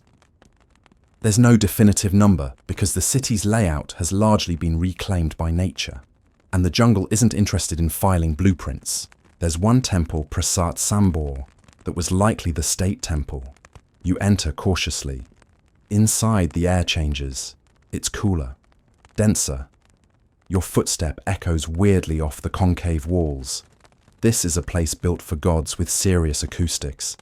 As you stand in the center, it almost feels like the building inhales slightly. Then there's the mystery inscription. Found nearby, it refers to Amarendrapura and a king whose name is only partially legible. Scholars debate whether it's a reference to a sacred ideal or a real-world capital city. Some even claim Amarendrapura was a kind of spiritual duplicate of the real capital, a mirrored version in the cosmic plane. Fringe theory alert. There's a belief that the city was never meant to be fully inhabited in the earthly sense, but served as a ceremonial hub connected to a spiritual map laid out by stars. The octagonal towers, 8 directions, 8 limbs of yoga, or maybe 8 stations of royal bureaucracy depending on who you ask. You duck through another doorway, careful not to bang your head. Ancient Khmer doorways were not designed for modern snacks and energy drinks height. This chamber is smaller, more intimate. And carved into the wall, faint but still visible, is a circular mandala pattern. Now you're curious, that symbol doesn't feature heavily in most Angkor-era temples, but here it feels like a clue. Maybe these early Khmer builders borrowed from Indian tantric traditions. Maybe they just liked circles. Historians still argue whether the mandalas were symbolic instructional or just early versions of ancient wall art. But it gives the place a different flavour, more introspective, less grandstanding. By late afternoon, the shadows are long and lazy. A cicada buzzes from somewhere unseen, sounding oddly mechanical. You find a flat stone to sit on and just listen. The wind nudges the trees, leaves shuffle like paper, and it hits you. You're sitting in what was once one of the most powerful cities in Southeast Asia. Now barely anyone remembers it. It's humbling. Before you go, you pass a small shrine nestled beneath a Bodhi tree. Modern offerings lie at its base, sticks of incense, fresh fruit, even a Red Bull can. The sacred and the caffeinated together at last. You bow slightly unsure if it's for the spirits, the king, or the tree itself. Maybe all three. And as you walk away, the shadows seem to lean in closer like they want to follow. One last detail. As you reach the edge of the forest again, you spot a carved stone half buried in the soil. It's not grand, not even particularly detailed. Just a curve, maybe part of a foot, or a wheel, or a flower. You leave it where it is. Some things it feels like aren't meant to be picked up, just witnessed. As you trudge back to civilization, or at least a dusty road and a questionable noodle stand, you realize that Amarendrapura might never have been fully real in the way we understand cities. But that doesn't make it less important. It was a seed, a dream. And like all good dreams, it clings even as you wake up. The dream of Amarendrapura still lingers somewhere behind your eyes as you bounce your way south along a road that might generously be described as unpaved, more like a dirt ribbon pretending to be solid. With every bump, your thoughts jar loose and shift focus from the cities that barely left a footprint to one whose ruins are so vast, so overwhelming, that it still dominates the imagination. Angkor Thom. You already know the name, probably. Maybe you've even been here once in a video game or a glossy coffee table book, but nothing prepares you for the real thing. Angkor Thom isn't a temple, it's a fortified city, a cosmic capital, a chessboard for the gods laid out in stone and moat and myth. You arrive late in the day. The golden hour light stretches across the moat like a silk scarf dropped by the sun. The causeway ahead of you is lined with stone figures, rows of gods and demons locked in a cosmic tug-of-war over a massive Naga the serpent. It's a literal scene from the Hindu creation myth, the churning of the ocean of milk turned into a driveway. And that's just the gate. You pass beneath the looming southern gate, its tower carved with 4 massive faces that look down in serene omniscience. Bayan-style eyes, slightly closed lips, just hinting at a smile. Like they know something you don't. Like maybe they're watching you scroll TikTok at 2 a.m. instead of meditating. No judgment, just gentle disappointment. This city was the masterpiece of Jayavarman VII, the Khmer king who loved building things almost as much as he loved declaring himself semi-divine. After the Chams sacked Angkor in the late 12th century, a classic bad neighbor moment, Jayavarman came back swinging. He built Angkor Thom as a fortified sanctuary, both politically and spiritually charged. The name means great city, which is fair. Mainstream history fact incoming Angkor Thom spans 9 square kilometers and was enclosed by a thick 8-meter-high wall and a broad moat. That's 9 square kilometers of stone terraces, temples, and probably way too many meetings. Jayavarman didn't just want a city, he wanted a cosmic model of the universe.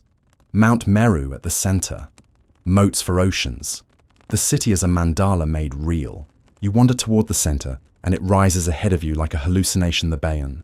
The Bayan isn't just the city's temple, it's its smile, literally. Over 200 enormous stone faces gaze out from its towers, each with that same mysterious smirk. Scholars still argue whether the faces represent the Bodhisattva Avalokiteshvara or are stylized portraits of Jayavarman himself. Either way, they're unsettling in the best way. Calm, omnipresent, maybe just a little judgy. Inside, the corridors twist and double back on themselves like some kind of spiritual funhouse. The bas-reliefs are detailed enough to qualify as ancient graphic novels. Battles, rituals, festivals, cooking scenes, even one panel that shows a man squatting over a bowl, possibly history's earliest depiction of indoor plumbing. You run your fingers over a carving of warriors in mid-fight, their faces frozen in eternal fury.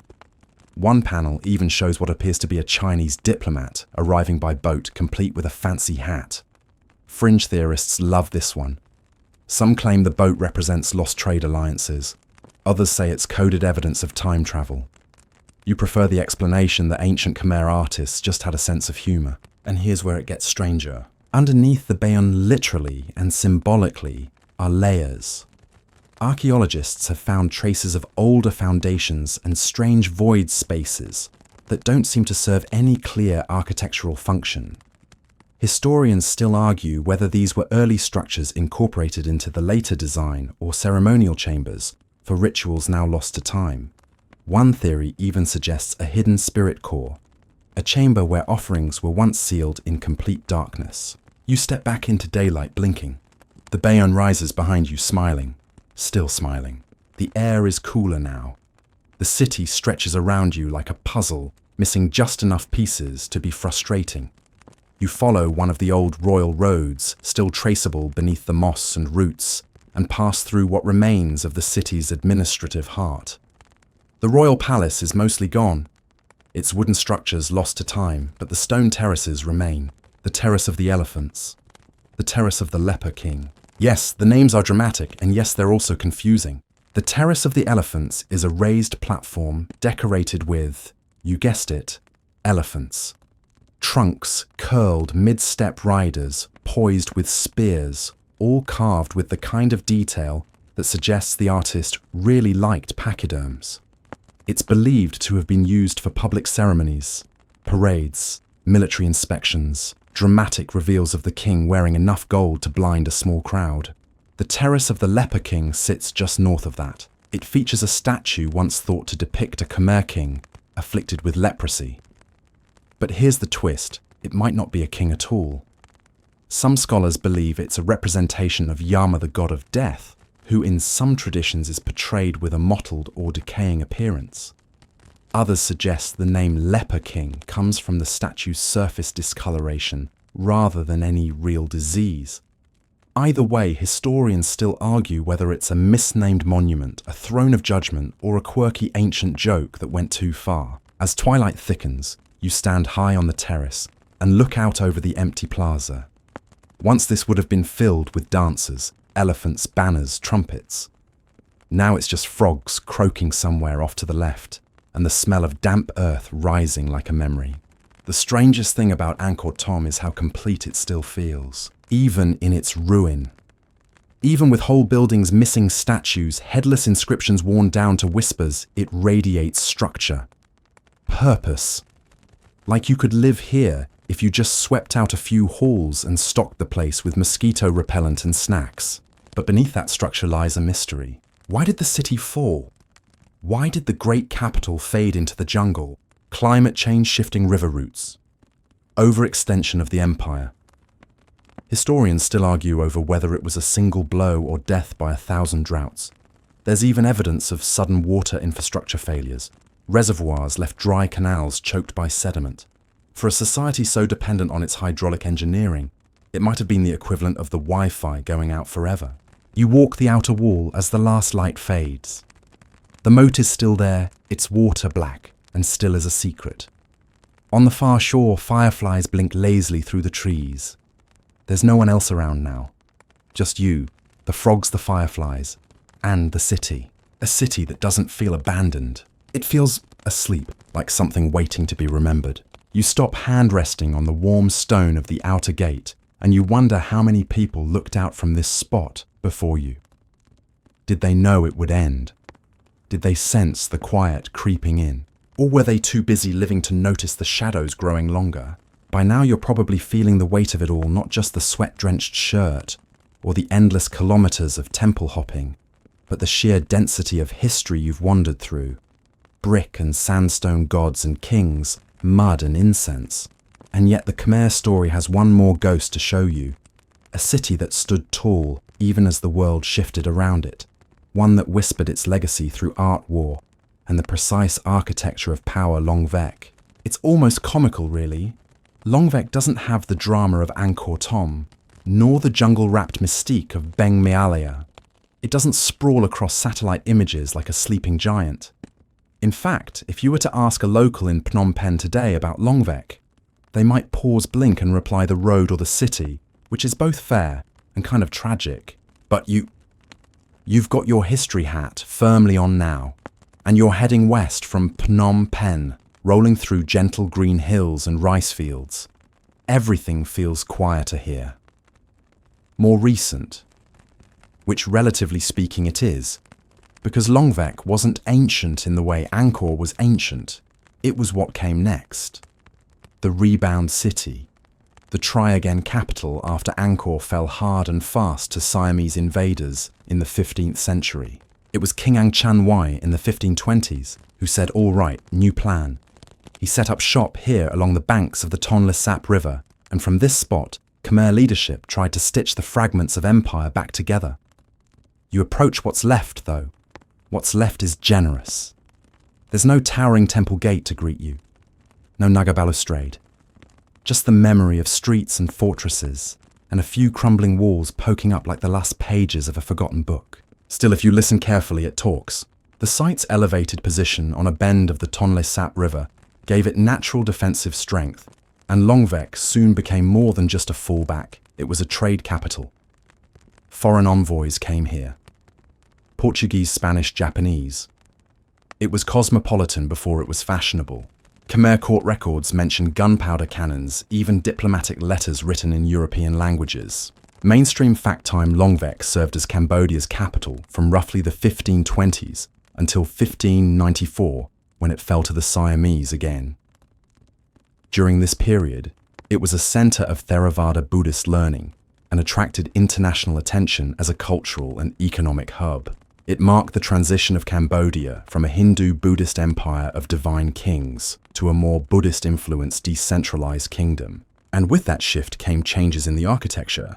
The temples here, what remains of them, are low, elegant, humble. You visit Wat Sophiek Mongkol, one of the few surviving religious sites near Long Vec, still active today. Monks in saffron robes move silently across the courtyard, sweeping leaves into neat piles with handmade brooms. The air smells of wax and jasmine. You take off your shoes and step inside. Gone are the towering prasats and nagas with 7 heads. Here there are smooth Buddhas with wide cheeks and calm eyes, gilded lotus thrones, palm leaf manuscripts in neat bundles beside a young monk scribbling translations in ballpoint pen. The art here has shifted too from epics in bas-relief to painted stories on walls and scrolls. Jataka tales, now not the Ramayana, Buddha instead of Vishnu, serenity over spectacle. And yet there are echoes. One mural shows a royal procession elephant's parasols, and a king with hands clasped in prayer flanked by dancing girls and barefoot priests. The artist has tucked in a Portuguese figure complete with curly beard and pointy hat. Subtle flex. Now for the quirky tidbit. At Longvek, it's said that Portuguese and Spanish missionaries tried to teach the locals how to play Western music, including violins and flutes.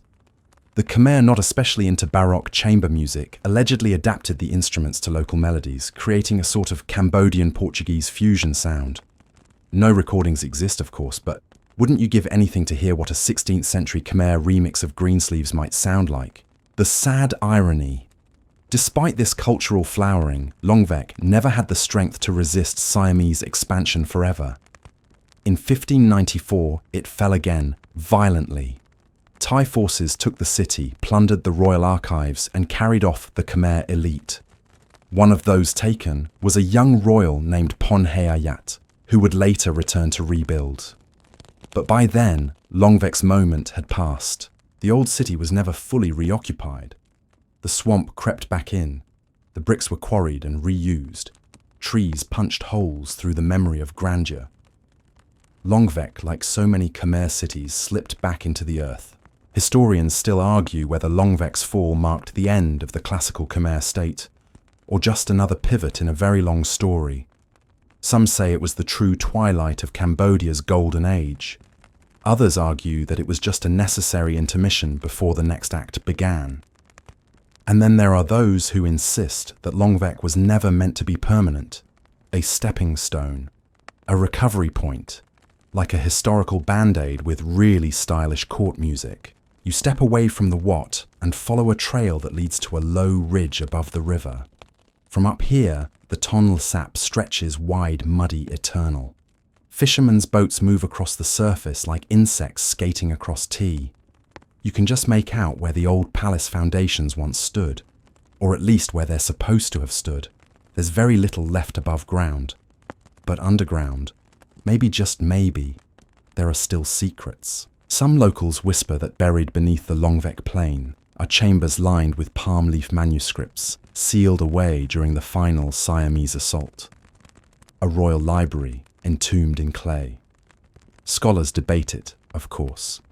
Some have found tantalizing shreds in nearby monasteries, fragments of ancient law codes, medicinal texts, even a few scandalous royal poems. But the full archive's still missing. It's getting darker now. The sun melts behind a curtain of low clouds, and the last orange light catches on the river's surface like spilled torchlight. Crickets begin their nightly chorus, joined by the distant bark of a dog and the low hum of a fishing boat's engine.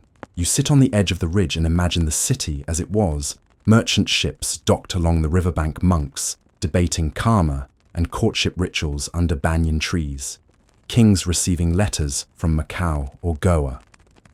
The smell of spice and incense and roasted fish, all gone. Well, almost all, because somewhere in the night a voice chants softly from the monastery below, a single note held long and steady like a thread tying the past to the present. Longvek may not be a tourist stop. It may not sell snow globes or fridge magnets, but in its quiet dignity, it holds something deeper and in-between moment. The breath between dynasties, the dream between awakenings. And as you rise and begin walking back toward the road, you feel it. Not sorrow, not loss, continuity. Your feet crunch on gravel as you step off the quiet Longvek road and hitch a ride deeper into the landscape of what was once the lifeblood of the Khmer Empire, its hydraulic heart, the living web of water that made all of this possible. Tonight, you're not visiting a city, or a temple. You're visiting the veins that once pulsed with ambition and ingenuity. You're headed into the hidden miracle of Khmer engineering the barrays and the great water temples. If you're still wondering how ancient Khmers managed to build massive cities in a landscape that flips between monsoon floods and soul-drying drought, the answer is, spoiler alert, not divine intervention. It was math. It was labor. It was water. Big water. You arrive at the West Baray just as dawn begins to smear the horizon with dull violet and gold. It's silent except for frogs, giving their best community choir performance in the reeds. The West Baray is enormous, like stomach-dropping enormous. Over 8 kilometers long and 2 kilometers wide.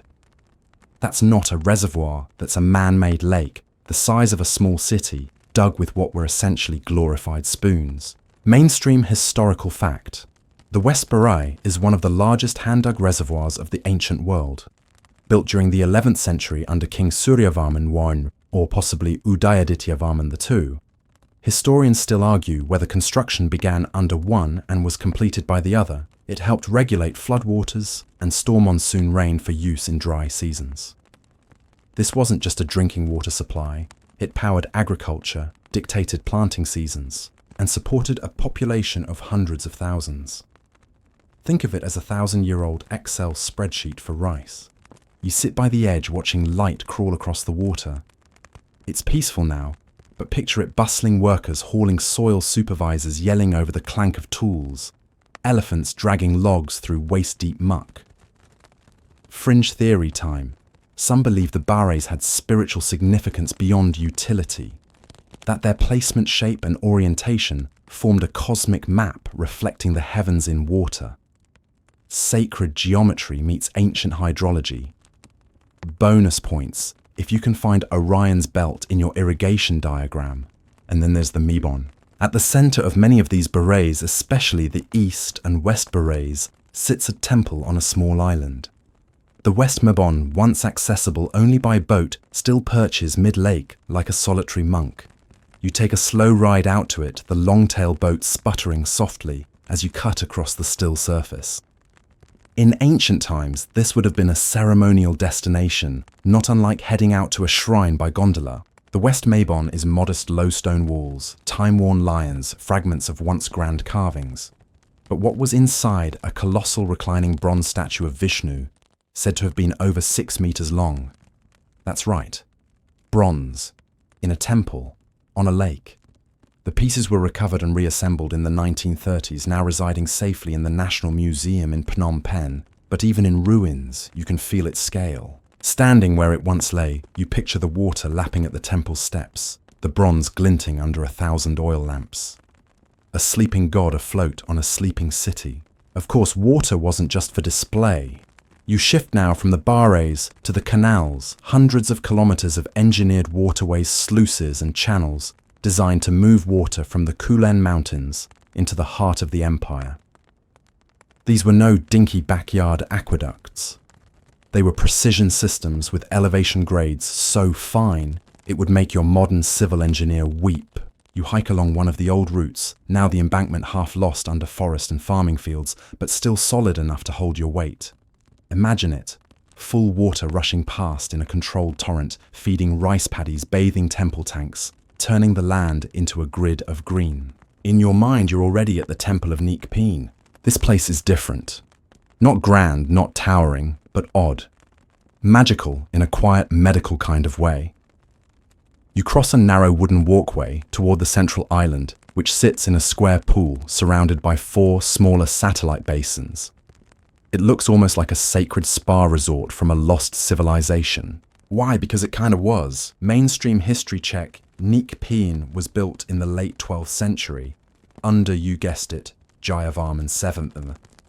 It's believed to have been a healing temple, a place where water from different sources was channeled into 4 interconnected pools, representing the classical elements: water, earth, fire, and wind.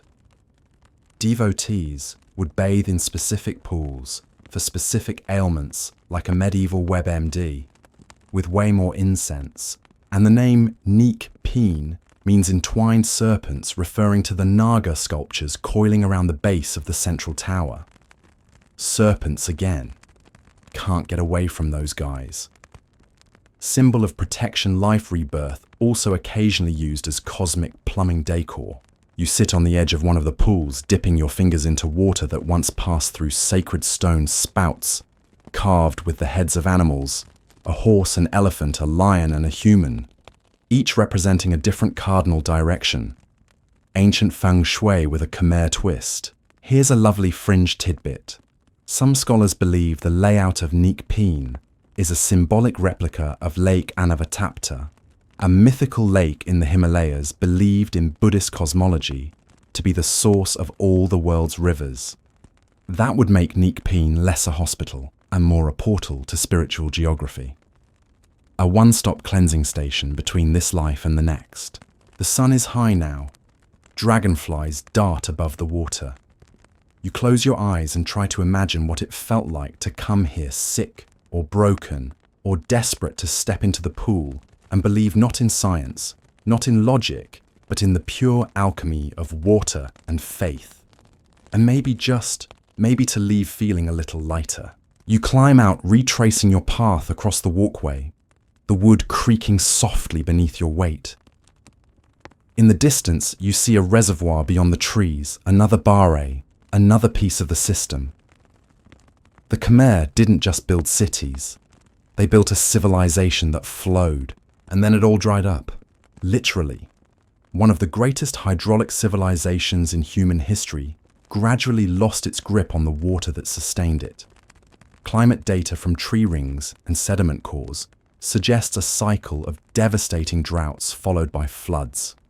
The delicate balance broke. The canals silted up. The berets dried. Farmers fled. Cities crumbled. Historians still argue whether it was water mismanagement, political collapse, or simple bad luck that brought down the system.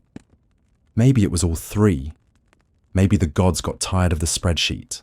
But tonight, standing among the stone lips of ancient reservoirs and healing pools, you sense something else. Endurance.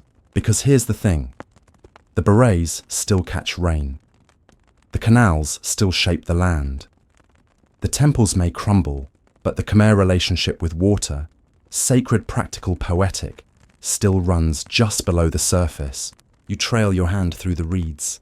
Somewhere a frog leaps, a ripple spreads, and the past stirs again.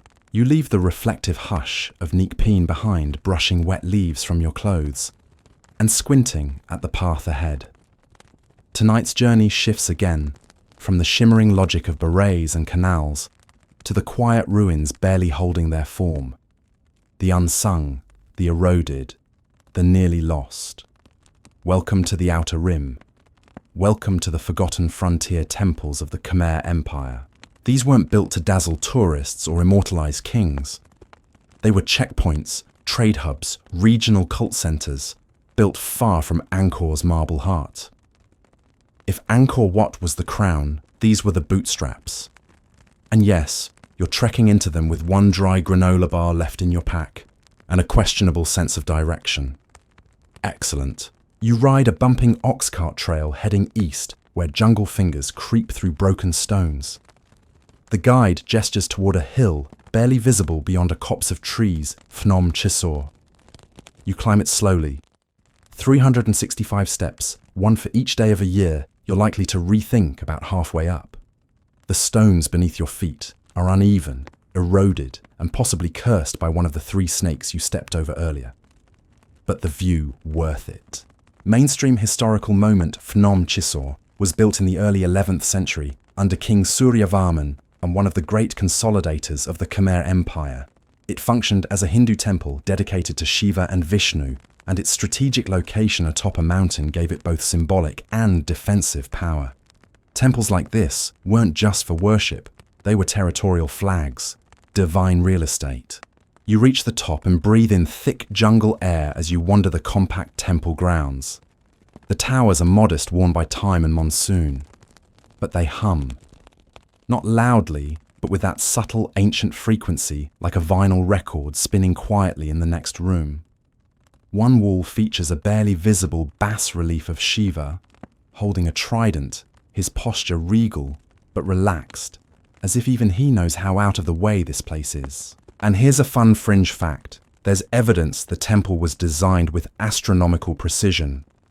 On certain days of the year, the sun aligns perfectly through its doorways, illuminating the central sanctuary in a golden beam. Yes, Indiana Jones would be proud. You step around loose blocks, spotting bricks stamped with ancient Khmer text stone receipts from a 1,000-year-old supply chain. Then your guide waves again, this time south, toward a temple you've never heard of, and probably won't be able to pronounce after midnight. Prasat Preah Vihear. You get there just before dusk. Now technically, Preah Vihear is better known than most forgotten temples, thanks to a border dispute between Cambodia and Thailand that made headlines in the early 2000s. But don't let geopolitics steal the vibe. This place, it's absolutely bonkers. Built on the edge of a cliff 500 meters above the surrounding plains, it stretches across a ridge like a spine of stone. You feel like you're walking along the vertebrae of an ancient creature.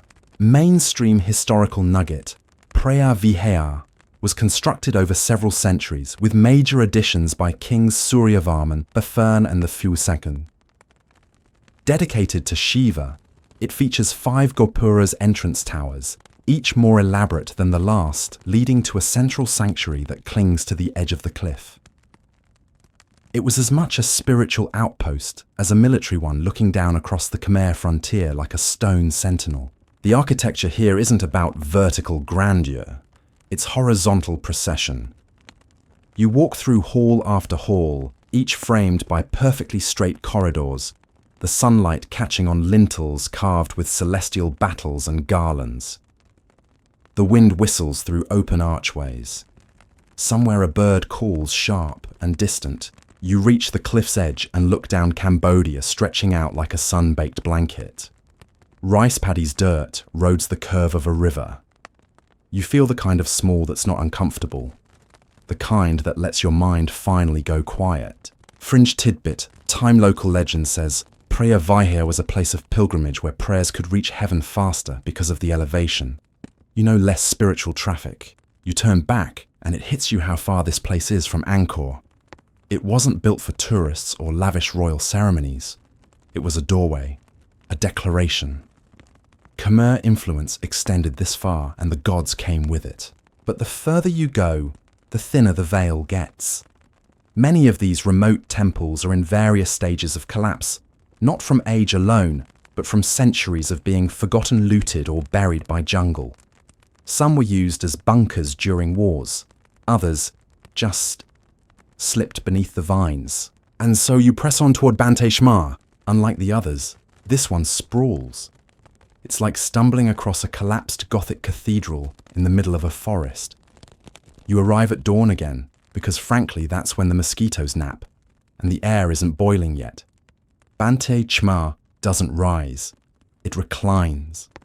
A slow-motion fall of temples, galleries, moats and towers, all mostly wrecked. But oh, what wreckage. Mainstream history recap. Bante Shmar was built during the late 12th or early 13th century under Jayavarman VII, the compassionate king who also gave us Bayon and the healing pools of Neak Peen. It was likely constructed to honour his son and military generals. The bas-reliefs here are among the most elaborate in the empire scenes of war, divine battles and daily life. The temple complex was once ringed by moats and walls that stretched for over 1 kilometre on each side. Today, much of it lies in ruin, pillaged over decades, with many sculptures ending up on the black market. One of the most famous reliefs, the Avalokiteshvara wall, was looted in the 1990s, but partially recovered and returned. It now stands again, though weathered, its 8-armed bodhisattva, watching over a forest of silent stone. Fringe detail. There's a nearby satellite temple where villagers whisper about glowing stones and unnatural echoes. Theories range from alien battery to really confused forest spirits. No verdict yet. As you step over collapsed columns and duck beneath low lintels, you can't help but feel the weight of neglect. These temples weren't just victims of time. They were abandoned by systems, ignored by funding, and occasionally torn apart by those who didn't know or didn't care what they held. Historians still argue whether Jayavarman VII's sprawling construction boom weakened the empire's economy. Did he overreach, build too much too fast? Or was he just trying to leave behind one last sacred exhale? Whatever the truth, his outer temples like Bante Chmar remain as time-frozen outposts of devotion and statecraft. Faint, cracked, magnificent, you leave slowly brushing dust from your palms. As the jungle reclaims the path behind you, you begin to understand something that no inscription ever said out loud. Sometimes the most telling ruins aren't the ones we tour, but the ones we forget to. The trail narrows, now weaving between thick groves of sugar palm and slumping stones. The temples behind you have names recorded, catalogued, debated. But up ahead, you're entering the territory of the truly forgotten. Not just neglected, obliterated, absorbed, ghosted by time. Welcome to the lost cities of the Khmer Empire. The ones without tour guides or souvenir stands the ones so buried that even locals might shrug and say, "Oh, that's just the old stones." You start with Khokha, once the capital of the empire for a flash of time, barely 2 decades in the 10th century. Khokha is a remote spectral reminder that history has detours. King Jayavarman IV broke away from Angkor around 928 CE, carted off his artisans, bureaucrats and masons, and said, "You know what? New capital, new vibes." And off they went into the wilderness to build a city of temples in what was basically the jungle's attic. Mainstream fact, incoming Khokha was the capital of the Khmer Empire from 928 to around 944 CE.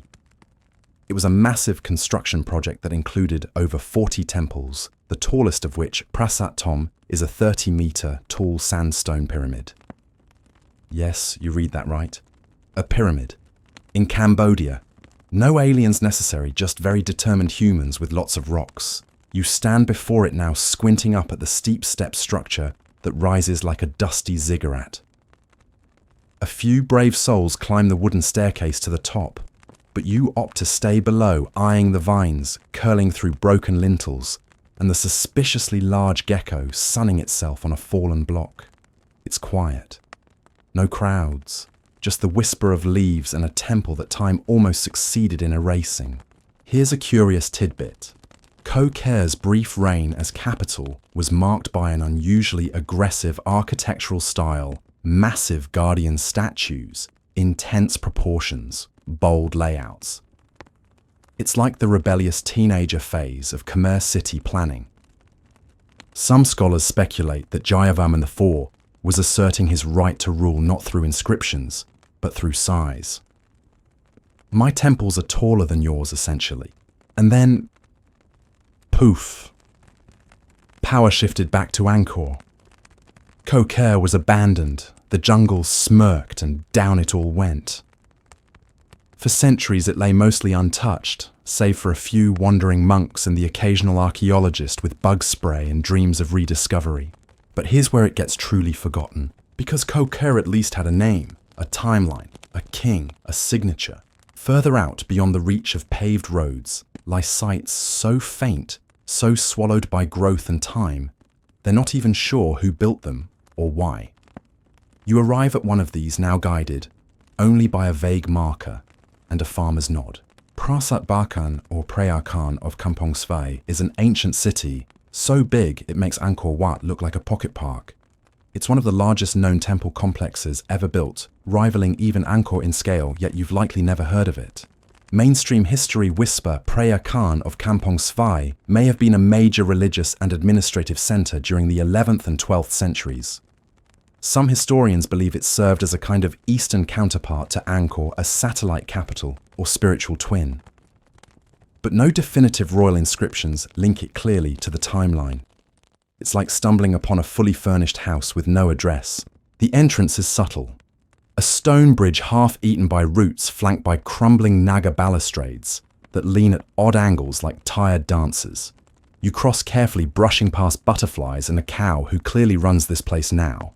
The interior feels too big, like it was designed for a population that never fully arrived. Towering walls enclose empty courtyards. Galleries stretch out cracked and half-collapsed with trees growing through their ribs. Fringe theory break. Some researchers think Preah Khan was a ceremonial city, used only during certain periods, eclipses, equinoxes, royal journeys. Others believe it was abandoned prematurely due to shifts in trade routes or political upheaval. And yes, a few diehards suggest it was cursed. Because of course they do. You wander deeper, finding hints of grandeur stone, lotus petals underfoot, a decapitated Buddha tucked behind vines, fragments of Sanskrit nearly worn smooth. And then, unexpectedly, a sound, a clear metallic chime. You follow it to a small shrine where a local woman has lit incense. She glances up, nods, and returns to her prayers. Even here in a nearly erased city, belief lingers. Back outside, the air thickens. You begin the slow loop back toward Angkor's shadow, but your guide insists on one last stop. A ghost site. No name. Just GPS coordinates, and a vague note from a French archaeologist in the 1930s. You find it after an hour of hacking through underbrush and mosquito conspiracies. A cluster of brick towers half swallowed by a hill. No signs, no paths. The stones are smaller, cruder. Earlier, later, no one's sure. There are traces of carving a lotus here, a lintel fragment there. One door frame has what might be a dancing figure, or might just be erosion playing tricks. And still something's here. Not in the grand sense, not empire, but presence. You sit for a moment on a fallen wall. The sun flickers through leaves. Somewhere a monkey coughs dramatically. But otherwise, it's you, the ruins, and the thick breath of history. Historians still argue whether these far-flung sites were royal commissions or local imitations. Did the kings know they existed, or were they village efforts, echoes of the empire building in its image? The Khmer world wasn't just Angkor. It was vast, multi-centered, layered with regional identities and rhythms we may never fully decode. You head back as dusk creeps in, swatting at insects the size of ping-pong balls and trying not to trip on vine-covered roots. The temples of the frontier fade behind you, their stories still locked in stone. Some of them may never be fully excavated. Some may disappear completely. But tonight, you found them again, and for now that's enough. The jungle recedes behind you as the horizon begins to shimmer again, with familiar signs, a road, a village, the echo of motorbikes somewhere in the distance. You're returning from the outer rim back into the Empire's denser past, but you're not done yet. Not even close. Now you shift focus away from temples and toward what really makes a city people. Because beneath every lintel and behind every broken stupa was a life lived. Tonight, you're stepping into the invisible architecture, the wooden homes, market stalls, ceremonial pavilions and daily rituals of the Angkorian people. And yes, there will be rats. The stone monuments were for the gods.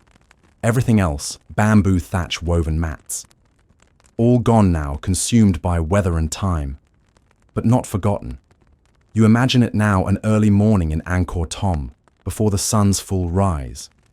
Smoke curling from cook fires, the thump of rice pounding, roosters' children, the soft whoosh of monks' robes as they begin their rounds for alms. Mainstream fact time.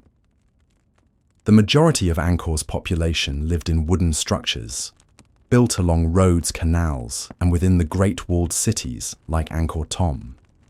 Though no remains of the houses survive aerial surveys, using LiDAR technology have revealed grids of mounds, ditches, and foundation pads, evidence of systematic urban planning.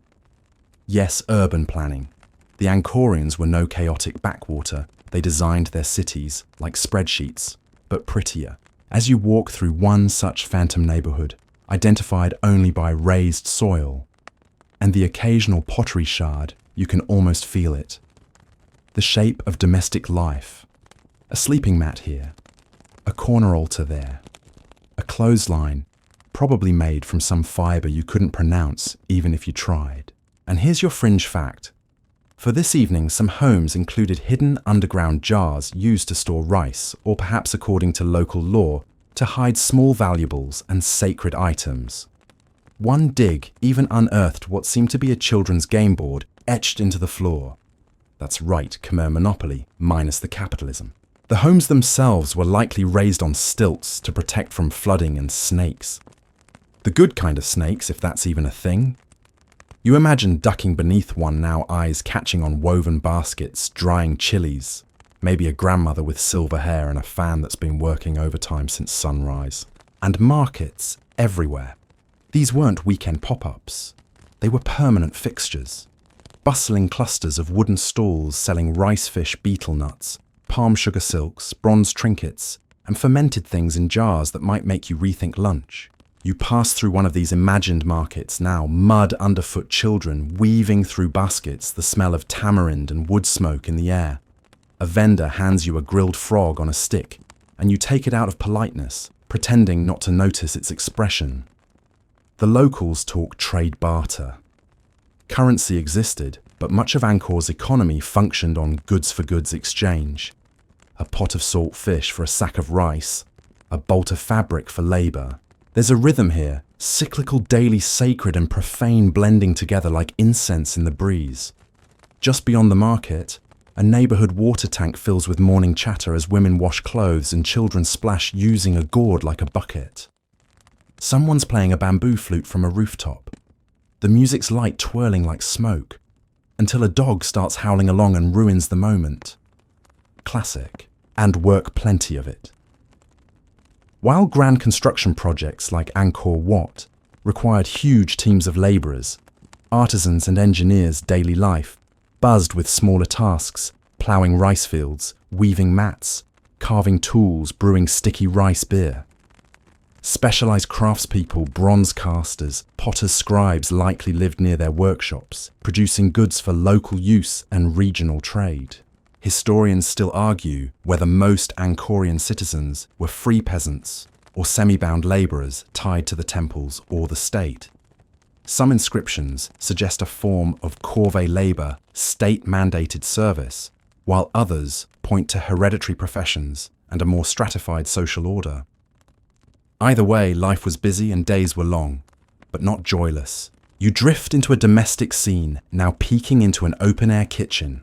A woman grinds spices while a child fans a clay stove. The family cat slinks past your legs, then disappears into the underbrush, like all ancient cats do, smug and untouchable. You glance up and see family altars tucked beneath house eaves with offerings of banana rice and flowers, their scent weaving into the morning. Beyond the homes and markets festivals anchor the calendar. You wander into one by accident, people dressed in bright cloths, carrying parasols and trays of flowers. Music pulses through drums and flutes, and before you know it, someone's trying to smear your face with white powder and hand you a string of jasmine. You blink, smile, and go with it. Welcome to the Khmer New Year Angkor style. This wasn't just a time for feasting and splashing water. It was about honouring ancestors, resetting karma, and staging elaborate processions. Inscriptions describe rituals with dancing shadow puppets and even competitive boat races in the canals. You pass a cluster of monks preparing for a ceremony, the scent of sandalwood thick around them. One turns, smiles gently, and you feel that inner hush that follows sacred moments even in dreams. And yes, education existed too. Buddhist monasteries functioned as schools where young boys learned to read chant and perhaps even write. You wander past one now where boys with shaved heads recite verses, their voices rising in harmony beneath a canopy of frangipani trees. Outside, an older monk traces letters into a clay tablet, gently correcting a young student who's managed to confuse a sacred syllable with the word for buffalo. Honest mistake. Fringe debate alert. Some scholars believe girls may have also received limited education, particularly in Buddhist settings, though records are sparse. Others argue that female knowledge was passed informally through ritual practice, storytelling, midwifery, and market exchange. Either way, women were more than just background figures in Khmer life, they owned land-made contracts, led ceremonies, and even held positions in temple hierarchies. The day winds down. Shadows stretch across the dirt roads. You walk through a neighborhood returning home. Children nap in hammocks, mothers stir pots over slow fires, and old men gossip while drinking a fermented liquid you probably shouldn't accept if offered. A breeze picks up, the city exhales. You realize that these wooden structures, these flickers of domestic routine, these shared meals and simple joys, this is what held the empire together. Not just kings and temples, but kitchens, laughs, dogs with names and stubborn attitudes. So much of it has vanished, but not everything, not memory, and certainly not tonight. Night has fallen again, but the air is still heavy, still humming. You drift now slowly into the watery heart of the Khmer Empire, not just metaphorically, but literally, because Angkor was not only a forest of temples and a sprawl of homes, it was a city of water. Canals, reservoirs, moats, hydraulic veins pumping life through a civilization built on the rhythm of wet and dry. And this wasn't just about drinking or bathing or the occasional splashy festival. This was control. You stand now at the edge of the West Baray, one of the largest hand-dug reservoirs in human history, about 8 kilometers long and 2 kilometers wide. That's right, they built an inland sea, with shovels, possibly while swatting mosquitoes the size of kites. Mainstream fact, here we go. The Khmer mastered large-scale water management systems between the 9th and 13th centuries, allowing them to cultivate rice year-round, something few ancient societies could pull off. The West Baray alone could hold nearly 50 million cubic meters of water. That's enough to irrigate thousands of hectares of rice fields, or more importantly, to float an empire through even the stingiest of monsoons. You squat by the edge now, watching moonlight scatter across the water like crushed silver. It's calm. Too calm, maybe.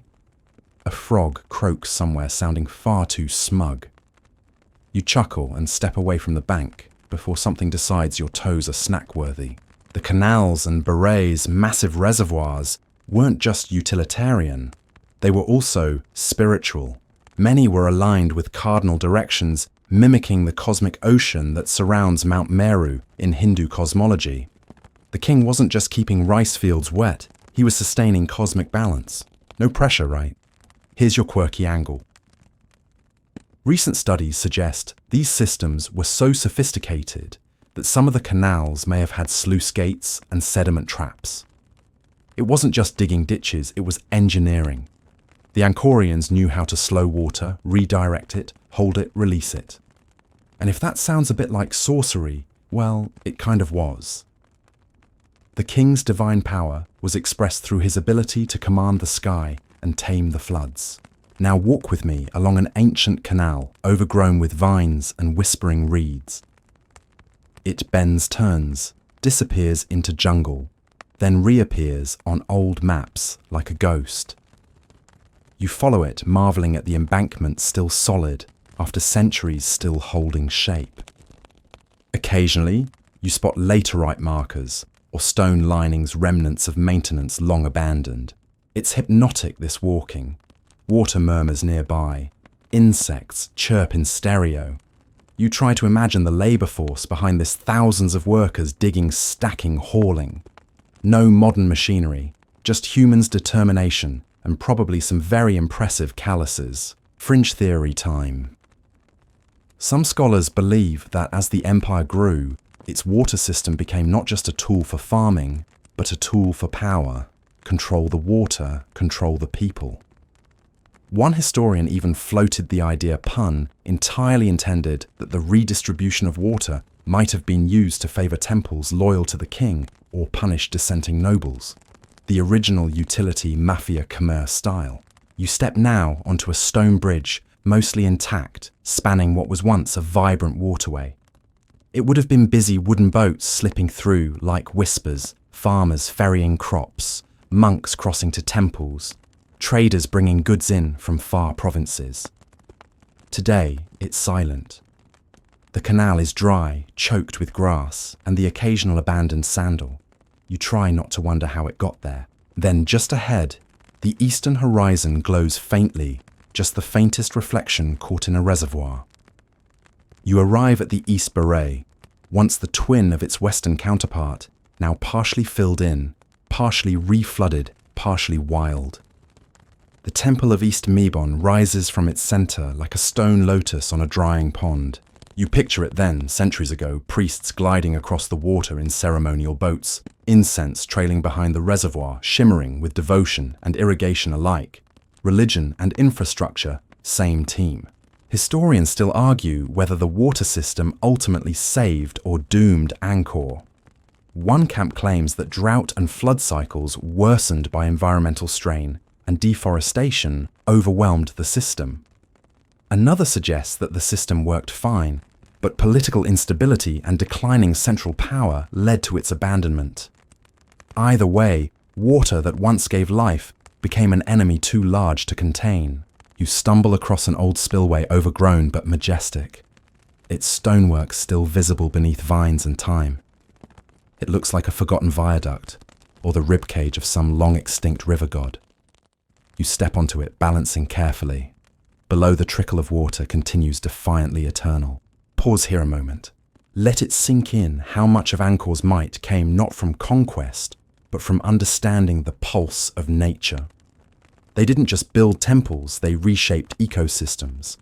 They didn't just raise armies, they raised embankments. They mapped the sky, measured rainfall, and etched those patterns into the landscape.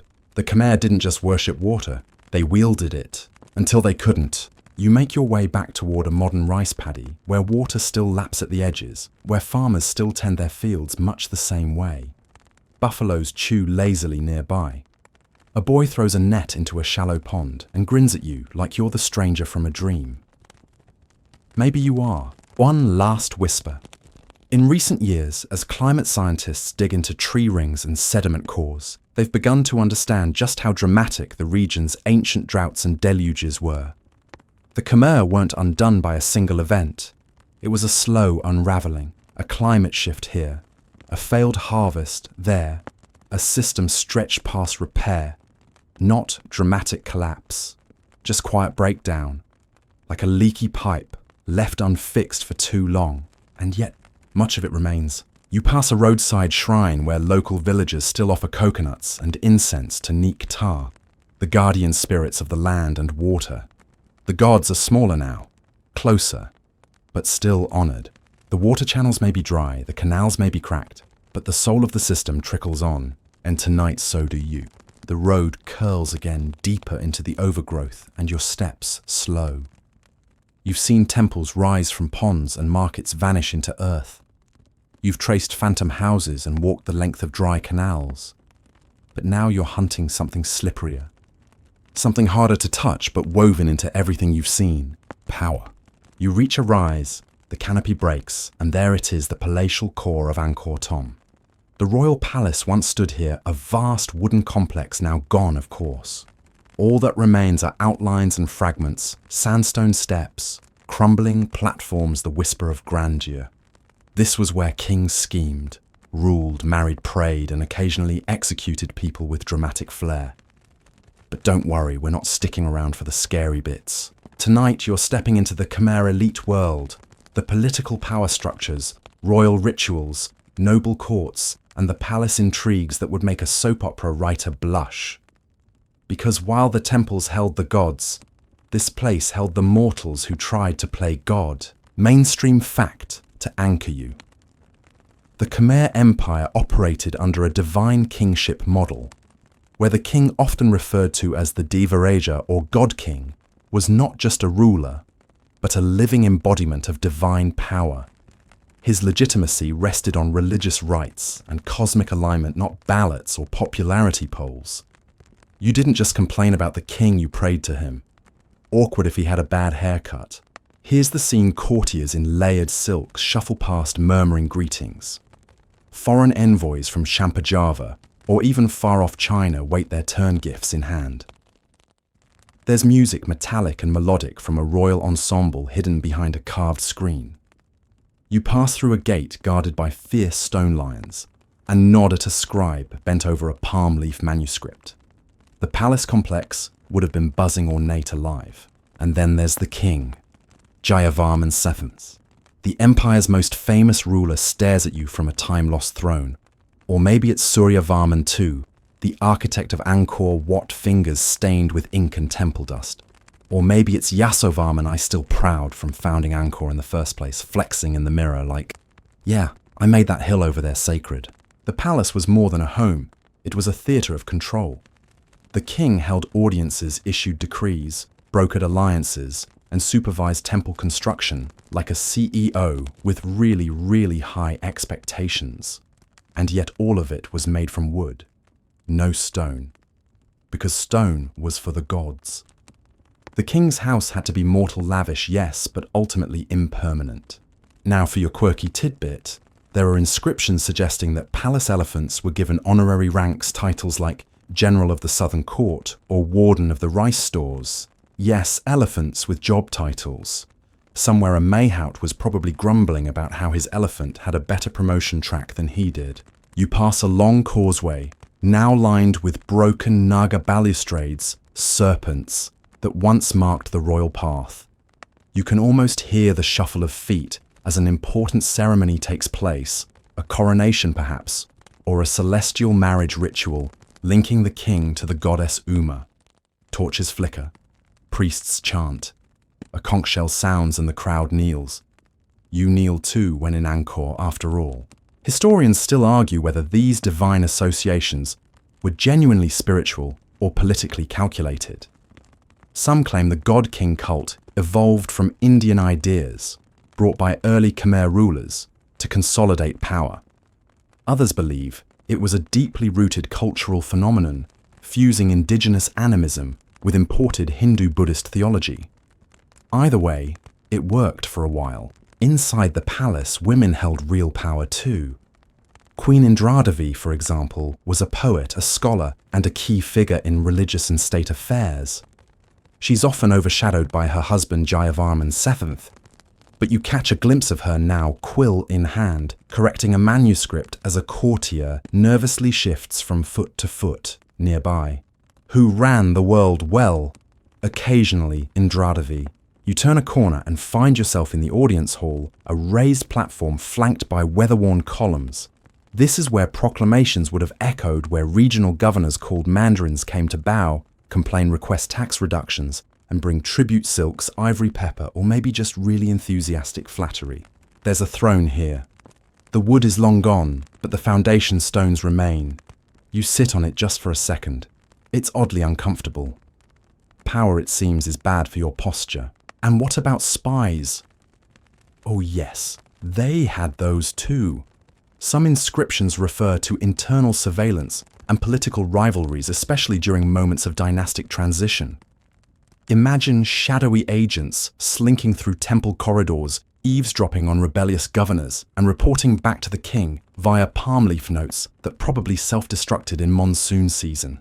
You wander into a quieter area now, maybe the royal gardens.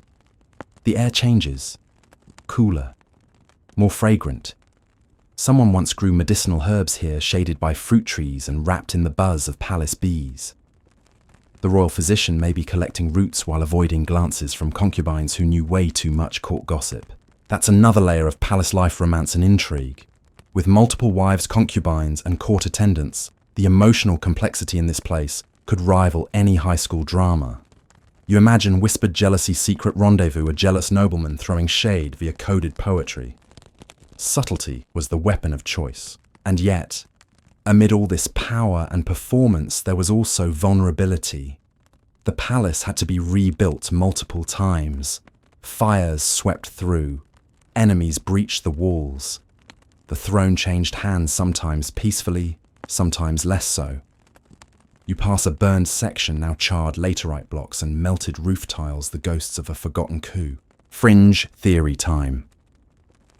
Some scholars believe the palace may have been divided symbolically, with specific wings for different cosmological purposes. One aligned with the moon, another with the sun, another for the king's private meditation. It's speculative, but in a culture so attuned to celestial order, it wouldn't be shocking. You stop again at the outer courtyard, where the royal army once mustered. Banners fluttered, elephants trumpeted, and bronze weapons gleamed in the sun. But tonight, it's just frogs and vines. The court is long gone. The power has shifted, faded, evaporated like morning mist over the moat. And yet the legacy lingers in stories in stones in your steps. You leave the palace grounds behind, descending back into the city's common heartbeat. But something has changed. Now you carry the weight of a crown you never wore. You've seen how kings ruled, how they fell, how they built dreams from wood and prayers. You keep walking, the jungle thickens, but the path ahead still shimmers. The night deepens as your feet touch stone again. You're no longer in the grand boulevards of Angkor Thom, nor standing atop some imperial reservoir. This time, you're moving through the quiet veins of everyday life, out past the royal gates, away from the throne, and temples into the neighborhoods where the regular people lived.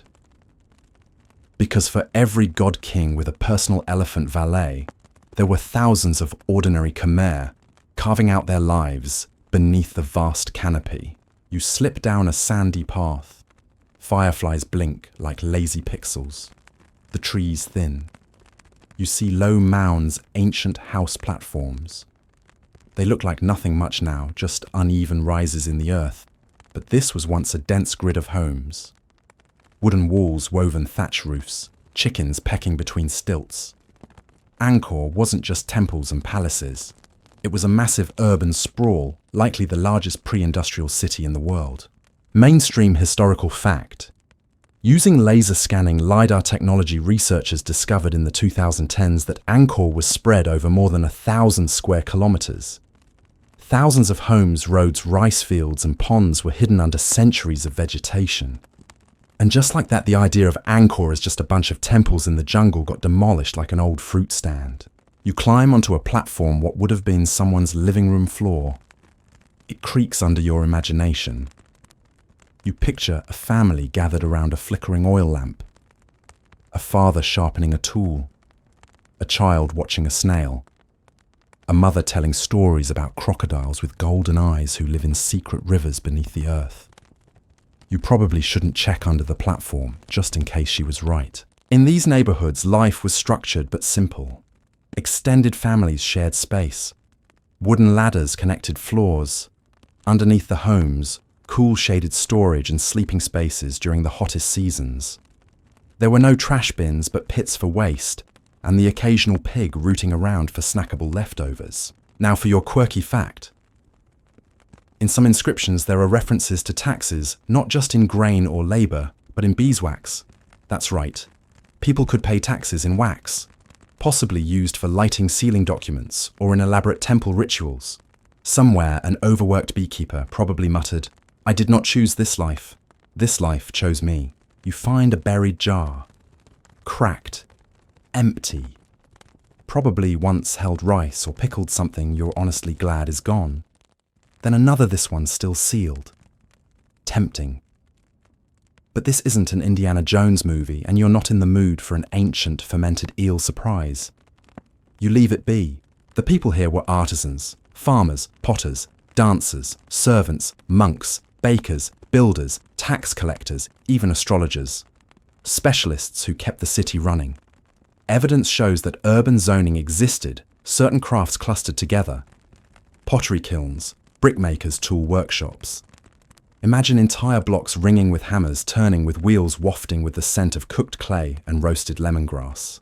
But not everything was bustling industry. Children played. Women gathered herbs. Priests wandered by, offering blessings.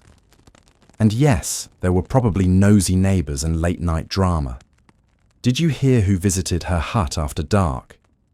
Don't worry, you didn't. Fringe theory moment. Some scholars suggest that many of these homes, though, wooden were standardized, built on similar platforms at similar angles, sometimes clustered in groups with shared ponds or gardens. It hints at early city planning. Others push back, saying natural growth patterns created the layout. Historians still argue whether Angkor's sprawl was tightly controlled or organically evolved, like a very green version of urban sprawl with a mosquito problem. You reach one of those ponds now. It's quiet, moonlit, glassy. Once used for drinking washing or just cooling off after a long day, hauling bricks for someone else's temple. Frogs chirp. The air smells of damp earth and history. Further down the road, you pass a rice field still in use. Some families never left. They tend the same soil use tools that haven't changed much, live on land their ancestors shaped. Time in Angkor is long tangled and persistent. There's a small shrine on the edge of the field, tucked under a flowering tree. A flickering candle glows inside beside a modern soda can and a few coins. Offerings to Neek, Tar, the land spirit. No one else is around. You light an incense stick, place it gently near the others, and bow slightly, just to be polite. The deeper into the residential zones you go, the more you notice the pattern. Square ponds beside raised platforms, roads laid out with surprising regularity traces of wooden fences and clay stoves. You find a broken spindle, a piece of a loom. Maybe a grandmother once sat there weaving cloth by the window, gossiping about royal weddings and seasonal fish prices, and then you spot a stone marker, one of the few here. Faint script carved into it. An edict maybe, or a boundary stone. These were used to define land ownership, temple donations, or tax duties. You brush the moss away. The words are barely readable, but you feel the weight of law here. Even out in the suburbs, the king's presence lingered. Pause now, breathe. You're standing in what used to be one of the largest human communities in the ancient world, and all around you is the invisible hum of daily life families born and buried here, hands stained with soil hearts, stretched across seasons. Historians still argue whether Angkor was abandoned slowly or in waves. Some believe climate change broke the water systems and people simply moved away, drifting back to smaller villages returning to older patterns. Others think the fall was hastened by political collapse or warfare. Likely it was all of these things, and maybe more. But one thing is clear, while the temples are still here and the kings still cast shadows in stone, it's these vanished homes, these platforms, these jars, these quiet ponds that made up the true soul of Angkor. Because power may build the empire, but people carry it forward. You walk back toward the trees. A few modern homes now pepper the area, metal roofs, plastic chairs, satellite dishes, perched like robotic parrots. And yet their layout still echoes the old ways. Raised floors, ponds, fruit trees. An old woman sweeps her porch and waves at you like she's seen you pass through before. Maybe she has. You're almost done here. Almost. But not quite, because there's one more place you have to go, and it's been waiting for you. The sky is soft now, draining into indigo, as the last of the stars elbow out the moon. The trees hush, as if sensing your final approach. One more path curls in front of you, narrow and solemn, like a hallway at the end of a dream. You're headed not to a temple or a palace or another forgotten suburb, but to a place beyond those, the ancient Khmer necropolis. This is where the story deepens into stillness. You pass beneath trees that lean like watchers. The undergrowth recedes into mossy carpets, and the air cools. You catch the scent of sandalwood and old incense like a memory still burning. Here among the broken stupas and bone-silent crypts, the people of Angkor lay their dead. Mainstream historical fact. While Angkorian temples and public structures were made of stone, everyday burial practices often involved cremation urns or interment in wooden coffins, many of which have not survived. But archaeologists have found burial mounds around the outer temples and evidence of small cremation shrines, sometimes right next to rice fields. Because death wasn't a separation from life, it was a transition into another circle of duty and devotion. You pause at a low mound half swallowed by roots. Once a pyre burned here. Once a family gathered to say goodbye. They would have brought fruit water, folded white cloth and flowers, lots of them. Quiet tears, gentle prayers. Maybe a monk chanted. Maybe someone played a ronit, the bamboo xylophone, soft and sad and oddly joyful. You imagine placing a flower on the mound now, your hand brushing ash that hasn't been touched in 1,000 years. It's just dirt. But also, it's not. You walk further. The necropolis isn't marked on modern maps. It's whispered about in local stories how the ghosts here aren't angry, just stubborn. How they drift down the forest paths like distant perfume. You haven't seen one yet, but then again, you haven't been looking too closely. Here's a quirky detail for you. There's a belief in some Khmer folk traditions that certain trees, especially the kapok, act as conduits for the dead. It's said the souls of ancestors sometimes rest in them, watching, listening. You spot one now, its trunk split and hollow humming softly in the breeze. You nod at it, just to be safe. A few more steps, and you find a broken stupa, short-rounded once, whitewashed and gleaming. It was likely built for someone important. Maybe a monk, maybe a local official, or maybe just someone beloved enough to earn stone. You place a hand on it. The stone is warm somehow, as if the stories inside haven't finished being told. Historians still argue whether the Khmer burial practices reflected more Hindu, Buddhist, or indigenous traditions. There's evidence of all three Vedic, cremation, Buddhist, merit-making animist offerings of food and drink. It was never just one belief, one rule book. Angkorians lived and died in a world where religion blended like wet ink on palm leaves. You crouch beside a stone slab overgrown, but still etched with faint carvings. A lotus, a name, a prayer. There's a line beneath it in Old Khmer script. You can't read it, not really, but you hear it somehow. May they find the path. May they return in light. You sit down for a while. The grass is thick and the earth feels slow. It's a resting place, yes, but also something more. The dead here didn't vanish, they're part of everything. The trees, the soil, the ponds you walked past, even the air that rustled the rice fields. They've become the story. You look around and realize these ruins, these stones, this whole empire. It was never just about grandeur. It was about continuity. About living well enough that your story was worth remembering. About building things, temples, homes, canals, even funerary towers that spoke for you long after your voice went silent. And you've heard them now. All of them. From the kings in golden robes to the girl chasing frogs outside her wooden hut. From the bricklayer grumbling in the sun to the priest lighting candles in a sandstone sanctuary. From the water engineer dreaming of balance to the widow whispering at her husband's stupor, they've been telling you the same thing. Look, listen, this was here. This mattered. You rise slowly. The sun is starting to peek through the trees. Not bright yet, but golden, soft. A rooster crows far off. The modern world is waiting. But for one more moment, you stay still. A hush falls across the necropolis, as if everything, every ghost, every stone, every story is exhaling. You've walked through an empire. You've stood where god-kings prayed and peasants danced. You've seen the forgotten cities. Now they've seen you. And now as we drift away from the silent city, let yourself feel the quiet settle deeper. The jungle begins to blur. The ruins fall back into shadow. Everything slows and softens. The ghosts of Angkor, the kings and dancers, the builders and poets, they all return to their stones and soil wrapped in night once more. Your steps grow lighter. The road begins to fade.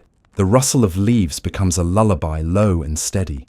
The last firefly floats past gentle as a breath. Even the temples no longer rise, they just rest low and quiet, like sleeping animals curled beneath the trees. Angkor no longer needs to impress you. It only needs to remember that you came. So close your eyes if they haven't already. Let your shoulders fall. Let your breath match the rhythm of the forest, the distant ancient hush of a world that once buzzed with life and now hums with memory. You don't need to hold on to anything. Not the names, not the facts, just the feeling, the soft awe, the slow wonder. In the end, the forgotten cities aren't truly forgotten. Not anymore. They live in the paths you walked, the still water. You saw the sounds that danced around you. They're with you now, in this quiet, steady pause between waking and sleep. So let yourself drift. Let your thoughts dissolve, like the morning mist over a temple pond. You're safe here, you're warm, and your story is resting too. Good night, traveller. Sleep well. End of script. Sweet dreams.